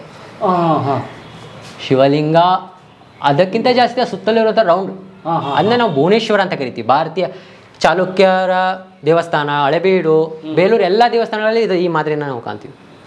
Okay, it's called ಅದು ಭುವನೇಶ್ವರ ಅಂತ ಕಾನ್ಸೆಪ್ಟ್. ಸೊ ನೋಡಿ ಸರ್, ನೀವು ನೋಡ್ಬೋದು ಕಟ್ ಮಾಡಿ ದೇವಸ್ಥಾನ ಚೌಕಾಕೃತಿಯಲ್ಲಿ ಕಟ್ಟಬೇಕು ಆ ರೀತಿ ಏನಿಲ್ಲ. ಲಾಕ್ ಸಿಸ್ಟಮ್ ಕೂಡ ಇಲ್ಲಿ ಇದೆ ಸರ್, ನೋಡ್ಬೋದು ನೀವು. ಯಾ ಸರ್, ಕೋನಾಕೃತಿಯಲ್ಲಿ ಕಬ್ಬಣ ಕ್ಲಾಕ್ ಮಾಡೋಕೆ ನೋಡಿ, ಕಬ್ಬಣ ಬಿಟ್ಟಿದ್ದಾರೆ ಆಚೆ. ಯಾ ಸರ್, ನೋಡಿ ಅಲ್ಲಿ ಕಬ್ಬಣ ಕಾಣಲ್ಲ ಸರ್. ನಿಲುಕದ ನಕ್ಷತ್ರ ಲೆಕ್ಕ ಹಾಕಿ ಆ ಕಲ್ಲುಗಳು ಎಷ್ಟು ದಪ್ಪ ಆಗಿದೆ. ದೇವಸ್ಥಾನಗಳ ಮೇಲೆ ಹೇಗೆ ನಿಲ್ಸಿರ್ಬೋದು ಅವು. ಮತ್ತು ಅವು ಸುಮ್ಮನೆ ನಿಲ್ಸಿಲ್ಲ, ಡಿಸೈನ್ಸ್ ವಿತ್ ಡಿಸೈನ್ಸ್, ಆಗಿನ ಕಾಲದ ಡಿಸೈನ್ಸ್. ಹಿಂಗ ಒಂದು ಚತುದ್ರ ಹೋಗುತ್ತೆ ಆ ಡಿಸೈನ್ಸ್ ನೋಡಿ ಕಲ್ಲಲ್ಲಿ. ಎಷ್ಟು 900 ವರ್ಷಗಳಿಂದ ಮನೆಗಳು ಕಟ್ಟಿದ ಮನೆಗಳು ಈಗ ಮುರಿದೋಗುತ್ತೆ 10, 100, 50 ವರ್ಷಕ್ಕೆ. 900 ವರ್ಷಗಳ ಶತಮಾನಗಳಿಂದ ಈ ಡಿಸೈನ್ ಹೀಗೆ ಇದೆ. ಇನ್ನೊಂದು 500 ವರ್ಷ ಪೂರ್ವಿಕರ ಕಾಲದ ಒಂದು ಅವರ ಮಹಿಮೆ ಅಂತಾನೆ ಹೇಳ್ಬೋದು, ಅಥವಾ ಅವ್ರ ಕರ್ತೃತ್ವ ಶಕ್ತಿ ಮಹಿಮೆ. ಅವರೇ ಹೆಮ್ಮೆಯಿಂದ ಹೇಳ್ಕೊಳ್ತಿದ್ದಾರೆ, ನಾ ಹಿಂಗ್ ಮಾಡಿದೀನಿ, ನನ್ನ ಕಲೆ ಹಿಂಗಿದೆ ಅಲ್ವಾ. ನಮಗಿದೇನೋ ಹಾಗೆ ಹೇಳ್ಕೊಳಕ್ಕೆ, ನಮ್ದೇನು ಬರೀ ಒಂದು ಫ್ಲಾಟ್ ತಗೊಳಕ್ಕೆ ಓದಾಡೋಗ್ತೀವಿ ನಾವು ಏರಿಯಾಗಳಲ್ಲಿ. ಸೊ ಡಿಸೈನ್ಸ್ಗಳನ್ನು ನೋಡಿ, ಸೊ ಅವರ ದೇವಸ್ಥಾನ ಲಾಕ್ ಸಿಸ್ಟಮನ್ನು ನೋಡಿ, ದೊಡ್ಡ ದೊಡ್ಡ ಕಲ್ಲುಗಳನ್ನು ಬಳಸ್ತಾರೆ. ಆಗಿನ ಶತಮಾನದಲ್ಲೇ ಈ ರೀತಿ ಬಳಸೋದು ಹೇಳಿ. ಉದಾಹರಣೆಗೆ ಈ ಪೀಸ್ ಇದೆಯಲ್ಲ, ಎಸ್ ಸರ್, ಇದನ್ನ ಎತ್ತಿಡ್ಬೇಕಲ್ಲ, ಎಷ್ಟು ಬಲಿಷ್ಠರಾಗಿರ್ಬೇಕು ಅವರು. S sir. ಸೊ ಈ ಕಂಬಗಳು ಪ್ರಾಚ್ಯ ವಸ್ತು ಸಂಶೋಧಕರ ಪ್ರಕಾರ ಇದು ಚಾಲುಕ್ಯ ಕಾಲದ ಕಂಬಗಳು. ಕಲ್ಯಾಣ ಚಾಲುಕ್ಯರು ಬಾದಾಮಿ ಚಾಲುಕ್ಯರ ಕಾಲದಿರ್ಬೋದು ಅಂತ, ಈ ದೇವಸ್ಥಾನ ಇರ್ಬೋದು ಅಂತ, ಚಾಲುಕ್ಯರ ಕಾಲದ್ದೇ ಇರ್ಬೋದು ಅಂತ ಅಭಿಪ್ರಾಯಪಟ್ಟಿದ್ದಾರೆ. ಆದರೆ ಕಂಬಗಳು ಕಲ್ಯಾಣ ಚಾಲುಕ್ಯರ ಮಾದರಿಯಲ್ಲಿವೆ. ಈ ಕಂಬಗಳನ್ನ ನೋಡ್ತಾ ಇದ್ದೀರಾ, ಇವು ಕಲ್ಯಾಣ ಚಾಲುಕ್ಯರ ಮಾದರಿಯಲ್ಲಿದೆ. ಕಲ್ಯಾಣ ಚಾಲುಕ್ಯರ ಮಾದರಿಗಳು ಎಲ್ಲ ದೇವಸ್ಥಾನಗಳು ಈ ಮಾದರಿ ಈ ಮಾದರಿಯಲ್ಲಿದೆ. ಸೊ ಅವರು ಇನ್ನೂ ವಿಶಿಷ್ಟ ಮಾದರಿಗಳನ್ನ ಇಂಪ್ರೂವ್ ಆಗ್ತಾ ಹೋಗ್ತಾ ಬಳಸ್ತಾರೆ. ರಾಜರು ಚೇಂಜ್ ಆಗ್ತಾವೆ, ವಿಕ್ರಮಾದಿತ್ಯ, ಸೋಮೇಶ್ವರ, ಹೀಗೆ ಚೇಂಜ್ ಆಗ್ತಾ ಹೋದ ಅವರ ಇಂಪ್ರೂವ್ಗಳನ್ನು ಮಾಡ್ತಾರೆ. ಸೊ ಮೇನ್ ಕಂಡುಹಿಡಿಯೋಕೆ, ನಮಗೆ ಇವ್ರದೇ ಅಂತ ಕಂಡುಹಿಡಿಯೋಕೆ ಸಾಕ್ಷಿ ಕಲ್ಯಾಣ ಚಾಲುಕ್ಯರ ಕಂಬಗಳು. ಇದರಲ್ಲೇನೋ ಒಂದು ಡಿಸೈನ್ ಮಾಡ್ಬೋದು, ಚೇಂಜಸ್. ಮನುಷ್ಯ ತನ್ನ ಗುಣಗಳನ್ನು ಬದಲಾಯಿಸ್ಬೋದು, ದೇಹ ಬದಲಾಯಿಸ್ಕೊಳಕ್ಕಾಗಲ್ಲ. ಸೊ ಅದೇ ಥರ ಕಂಬಗಳನ್ನು ಬದಲಾಯಿಸಿದ್ದಾರೆ. ಇದು ಕಲ್ಯಾಣ ಚಾಲುಕ್ಯರ ಕಂಬಗಳು. ಸೊ ಅದ್ರ ಮೇಲೆ ಡಿಸೈನ್ಗಳು ಕೂಡ ಇದೆ, ಶಿಥಿಲಗೊಂಡಿದೆ ಕಾಣುತ್ತೆ. ಸೊ ಈ ಕಂಬದಲ್ಲಿ ಒಂದು ಡಿಸೈನ್ಸ್ಗಳನ್ನು ಕಾಣ್ತೀವಿ. ಅದು ಯಾಕೆ ಮಾಡಿದಾರೋ ಏನು ಮಾಡಿದಾರೋ ಅಂತ ಗೊತ್ತಿಲ್ಲ. ಎಲ್ಲ ಕಂಬಗಳಿಗಿಂತ ಒಂದು ಸ್ವಲ್ಪ ವಿಶಿಷ್ಟವಾಗಿದೆ. ಹೌದಲ್ವಾ? ಅವಾಗಿನ ಹೇರ್ ಸ್ಟೈಲ್ ನೋಡಿ, ಹೇರ್ ಸ್ಟೈಲ್ಸ್ ಫುಲ್ಲು ಈಗ ಹಿಂಗೆಲ್ಲ ಬಿಡ್ತೀವಲ್ಲ, ಮೇಲೆ ಸಿಂಹಾವಳಿ. ಇದು ಈಗ ದೇವರ ಪೂಜೆಗಳಲ್ಲಿ ಬಳಸ್ತಾರೆ, ಹಿಂದ್ಗಡೆ ಹಾಕಿರ್ತಾರೆ. ಸೊ ಆಗಿನ ಕಾಲದಲ್ಲೇ ಬಳಸಿದ್ರೆ ಈಗ ನಾವು ಪ್ಲಾಸ್ಟಿಕನ್ನು ರೆಡಿ ಮಾಡ್ತೀವಿ. ಸೊ ಇದು ಒಂದು ವೆರೈಟಿ ಕಂಬ. ಇಲ್ಲಿ ಒಂದು, ಸೊ ಈಗ ಇಲ್ಲಿ ಗೋಪುರಗಳು ಕಾಣುತ್ತೆ 4. ಇವು ಕೂಡ ಕಲ್ಯಾಣಿ ಚಾಲುಕ್ಯರ ಶೈಲಿನೇ ಅಂತ ಹೇಳ್ತಾರೆ. ಸೊ ಈ ಕಂಬಕ್ಕೂ ತುಂಬ ವ್ಯತ್ಯಾಸ ಇದೆ. ಆದರೆ ಇವು ಕಲ್ಯಾಣ ಚಾಲುಕ್ಯರು ದೇವಸ್ಥಾನಗಳು. ಇಲ್ಲಿ 4 ಕಿರಿ ಕಂಬಗಳನ್ನು ನಾವು ಕಾಣ್ತೀವಿ. ಅದಲ್ವಾ ಸರ್? ಈ ಮಂಟಪ ಕಕ್ಷಾಸನದಲ್ಲಿದೆ. ಇದು ಎಸ್ ಸರ್, ಕಕ್ಷಾಸನ ಅಂದರೆ 8 ಅಷ್ಟಕೋನ. ಕಕ್ಷಾಸನದಲ್ಲಿ ನವರಂಗ ಮಂಟಪ ಇದೆ ಅಂತ ಹೇಳ್ತಾರೆ ಸರ್. ಸೊ ಒಳಗಡೆ ಜಂಬುಕೇಶ್ವರನಿಗೆ ಎಂಟ್ರಿ ಕೊಡೋಣ. ಜಂಬುಕೇಶ್ವರ ಇಲ್ಲಿ ಮುಕ್ತ ಜಮಖಂಡಿಯ ಕುಲದೇವರು, ಆದಿದೇವರು, ಫಸ್ಟ್ ಗಾಡ್. ಸೊ ಈಗ ಇದನ್ನ ಇಂಪ್ರೂವ್ಗಳನ್ನು ಕೂಡ ಮಾಡಿದ್ದಾರೆ. ಸೊ ಕಾಣ್ತಾ ಇದ್ದೀರಿ. ನಾವು ಇಲ್ಲಿ ಕಾಣುವಂಥ ಇಷ್ಟೋ ತನಕ ಹೇಳ್ತಾ ಇದ್ದೆ, ಜಂಬುಕೇಶ್ವರ ದೇವಸ್ಥಾನ ಇರೋದ್ರಿಂದ ಜಮಖಂಡಿ ಅಂತ ಹೆಸರು ಬಂತು. ಆ ಜಂಬುಕೇಶ್ವರ ನಿಮ್ಮ ಕಣ್ಣ ಮುಂದೆ ಶಿವನ ರೂಪವೇ ಜಂಬುಕೇಶ್ವರ ಅಂತ ನಾವು ತುಂಬ ಹೆಸರುಗಳು ಕರಿತೀವಿ. ಪರಮೇಶ್ವರ, ಜಂಬುಕೇಶ್ವರ, ತುಂಬ ಹೆಸರುಗಳು ಕರಿತೀವಿ. ಇದು ಜಂಬುಕೇಶ್ವರ ಅಂತ ಕರೀತಾರೆ. ಸೊ ಮೂರ್ತಿಯನ್ನು ನೋಡ್ತೀರಿ, ಶಿವಲಿಂಗ ಪಾಣಿಪೀಠದ ಮೇಲೆ ಶಿವಲಿಂಗದ ಸ್ಥಾಪನೆ. ಸೊ ಅಲ್ಲಿ ರೌಂಡ್ ಅಪ್ ಆಗಿದೆಯಲ್ಲ, ಪಾಣಿಪೀಠ ಅಂತ ಕರಿತೀವಿ ನಾವು. ಪಾಣಿಪೀಠ ನಿಂತಿರುವ ಜಾಗ. ಎಸ್ ಸರ್, ಪಾಣಿಪೀಠ. ಇದು ದ್ವಾರ ಬಾಗಿಲು ಕಾಣ್ತಾ ಇದೆಯಾ? ಅಲ್ಲಿ ಲಲಾಟದಲ್ಲಿ ಗಜಲಕ್ಷ್ಮಿ, ಅನೆ ಮುಂಭಾಗ ಲಲಾಟ. ಎಸ್, ಅದನ್ನು ನಾವು ಲಲಾಟ ಅಂತ ಕರಿತೀವಿ. ಲಲಾಟದಲ್ಲಿ ಗಜಲಕ್ಷ್ಮಿ, ಗಜಗಳನ್ನು ಹೊಂದಿದಂಥ ಲಕ್ಷ್ಮಿ, ಗಜಲಕ್ಷ್ಮಿ. ಸೊ ಈ ಕಡೆ ಗಣಪತಿಯ ಮೂರ್ತಿಯನ್ನು, ಆ ಕಡೆ ನಾಗರ ಮೂರ್ತಿಯನ್ನು, ಸಪ್ತ ಮುಖದ ಮಾತೃ ನಾಗ ದೇವತೆಯನ್ನು ಅಲ್ಲಿ ಕಾಣ್ತೀವಿ. ಸೊ ಇದು ಜಂಬುಕೇಶ್ವರ ದೇವಸ್ಥಾನ. ಶಿವನಿಗೆ ಭಾರತವಲ್ಲದೆ ವಿಶ್ವವೇ ಅವನ ಸಾಮ್ರಾಜ್ಯ. ಎಲ್ಲಿ ಬೇಕಾದ್ರೆ ನೆಲೆಸ್ತಾನೆ. ಅವನಿಗೇನು ಇದೇ ಥರ ಭಂಡಾರ ಬೇಕು, ಕುಂಕುಮ ಬೇಕಂತೆಲ್ಲ. ಆಕಳ ಸಗಣಿಯನ್ನು ವಿಭೂತಿ ಪ್ರಸಾದವನ್ನಾಗಿ ಮಾಡಿಕೊಂಡು ಜಲವನ್ನು ತಲೆಯ ಮೇಲೆ ಸುರಿಸಿಕೊಂಡು ನೆಲೆಸಿರುವಂಥ ದೇವ ಶಿವ. Simple, very simple. ಆದರೆ ಅವನ ಇತಿಹಾಸ ತುಂಬ ಘೋರ. ವಿಷವನ್ನು ಕುಡಿದವ ನೀಲಕಂಠ, ನಂಜುಂಡೇಶ್ವರ, ಮಹದೇಶ್ವರ, ಮಹದಪ್ಪ, ವೀರಭದ್ರೇಶ್ವರ, ಕಾಳೇಶ್ವರ, ತುಂಬ ಹೆಸರುಗಳಿಂದ ಫೇಮಸ್ ಆಗ್ತಾನೆ.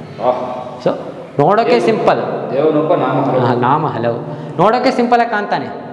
ಹಿಸ್ಟ್ರಿ ತುಂಬ ಇದೆ. ಸೊ ಈಗ ದೇವಸ್ಥಾನದ ನಾವು ಬಲಭಾಗದಲ್ಲಿ ರಾಮೇಶ್ವರ ಲಿಂಗವನ್ನು ಕಾಣ್ತೀವಿ. ಆ ಕಾಲದ್ದೇ ಸರ್. ಈಗ ಇದನ್ನು ಇಂಪ್ರೂವ್ ಮಾಡಿ ಕಲರ್ಸ್ಗಳನ್ನು ಮಾಡಿದ್ದಾರೆ. ಈ ದ್ವಾರಗಳೆಲ್ಲ ಆ ಕಾಲದ್ದೇ, ಡಿಸೈನ್ಸ್ಗಳೆಲ್ಲ ಆ ಕಾಲದ್ದೇ. ಡೋರ್ ಇರಲಿಲ್ಲ ಆವಾಗ, ಬರೀ ಕುಲ ಇತ್ತು. ಸೊ ಇದನ್ನು ಇಂಪ್ರೂವ್ ಮಾಡಿದ್ದಾರೆ, ಈ ಸ್ವಲ್ಪ ವರ್ಷಗಳಲ್ಲಿ ಇಂಪ್ರೂವ್ ಮಾಡಿದ್ದಾರೆ. ಕೆಲವು ಧಾರ್ಮಿಕ ಇತಿಹಾಸಕಾರರು ಈ ಲಿಂಗಗಳು ಇದರದೇ ಇರ್ಬೋದು, ಈ ಲಿಂಗಗಳು ಇದರದೇ ಇರ್ಬೋದು ಅಂತ ಅವರು ಶೋಧಿಸ್ತಾರೆ. ಅದರ ಪ್ರಕಾರವಾಗಿ ಇದು ಜಂಬುಕೇಶ್ವರ, ಜಂಬುನಾಥ ಅಂದಮೇಲೆ ಈ ಲಿಂಗಗಳ ಶೋಧನೆಯ ಪ್ರಕಾರ ಗೊತ್ತಾಗಿರೋದು ಇದು ಬಲಭಾಗದಲ್ಲಿ ರಾಮೇಶ್ವರ, ಎಡಭಾಗದಲ್ಲಿ ವಿಶ್ವೇಶ್ವರ. ಇಲ್ಲಿ ತ್ರಿಕೋಟೇಶ್ವರ, ಇದನ್ನು ತ್ರಿಕೋಟೇಶ್ವರ ಅಂತ ಕೂಡ ಕರೀತಾರೆ. ತ್ರಿಕೋಟೇಶ್ವರ ಅಂದರೆ 3 ಶಿವ ಗರ್ಭಗೃಹಗಳನ್ನು ಹೊಂದಿದೆ. ಒಂದೇ ಅಷ್ಟಲ್ಲ, 3 ಗರ್ಭಗೃಹಗಳನ್ನು ಹೊಂದಿದೆ. ತ್ರಿಕೋಟೇಶ್ವರ ಕೂಡ ಅಂತ ಕರೀತಾರೆ. 3 ಶಿವಗಳು, 3 ಗರ್ಭಗಳು. ಮುಂದೆ ಜಂಬುಕೇಶ್ವರನ ಮುಂದೆ ನಂದಿ, ಮೇನ್ ಇಂಪಾರ್ಟೆಂಟ್ ದೇವರ ಮುಂದೆ ನಂದಿದ್ದಾನೆ. ನಂದಿ ಇರಬೇಕು. Yes sir. ನಂದಿ ಇರಬೇಕು. Yes sir. ಜಮಖಂಡಿ ಅನ್ನೋ ಹೆಸರಿಗೆ ಒಂದು ಮೂಲ ಬೇರು ಜಂಬುಕೇಶ್ವರ. ಇದು ಕೂಡ ಜಂಬುಕೇಶ್ವರ ಬಾವಿ. ಹಾಂ, ಪುರಾತನ ಕಾಲದಲ್ಲಿ ಬಾವಿ ಇರೋದ್ರಿಂದ ಇದಕ್ಕೆ ಜಂಬುಕೇಶ್ವರ ಬಾವಿ ಅಂತ ಕರೀತಾರೆ. ಅಂದರೆ ದೇವಸ್ಥಾನದ ಕಾಲದ್ದೇ. ದೇವಸ್ಥಾನ ಕಾಲದಲ್ಲಿ ರೌಂಡ್ ಶೇಪಲ್ಲಿದೆ ಸರ್. ಒಳಗಡೆ ರೌಂಡ್ ಇದೆ. ರೌಂಡ್ ಇದೆ ಸರ್. ಸೊ ಇದನ್ನು ದೇವಸ್ಥಾನಕ್ಕೂ ಬಳಸಿರ್ಬೋದು, ಜನ ಕುಡಿಲಿಕ್ಕೂ ಕಟ್ಟಿರ್ಬೋದು. ಸೊ ದೇವರ ಪೂಜೆ ಕೂಡ ಬಳಸಿರ್ಬೋದು. ಆಗಿನ ಕಾಲದಲ್ಲಿ ಇರುವಂಥ ಬಾವಿ. ಸೊ ಈ ಈಗಲೂ ಕೆಲಸ ಮಾಡ್ತಿದೆ. ನೀರಿದೆ ಸರ್ ಈಗಲೂ. ಯಾಕಂದ್ರೆ ಮೋಟ್ರ್ ಹಾಕಿದೆ. ಹಾಂ ಸರ್, ನೀರಿದೆ ಸರ್. ಇದೆಲ್ಲ ಶಾಲೆ ಇತ್ತು ಸರ್ ಮೊದಲು. ನೂತನ ವಿದ್ಯಾಲಯ ಸರ್ಕಾರಿ ಶಾಲೆಯ ಧರ್ಮಶಾಲೆ ಇದು. ಊಟಕ್ಕೆ ನೀಡ್ತಾ ಇದ್ರಿ ಈಗ.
ಏನು ನಿಮ್ಮ ಹೆಸರು? ಶ್ರೀಕಾಂತ್.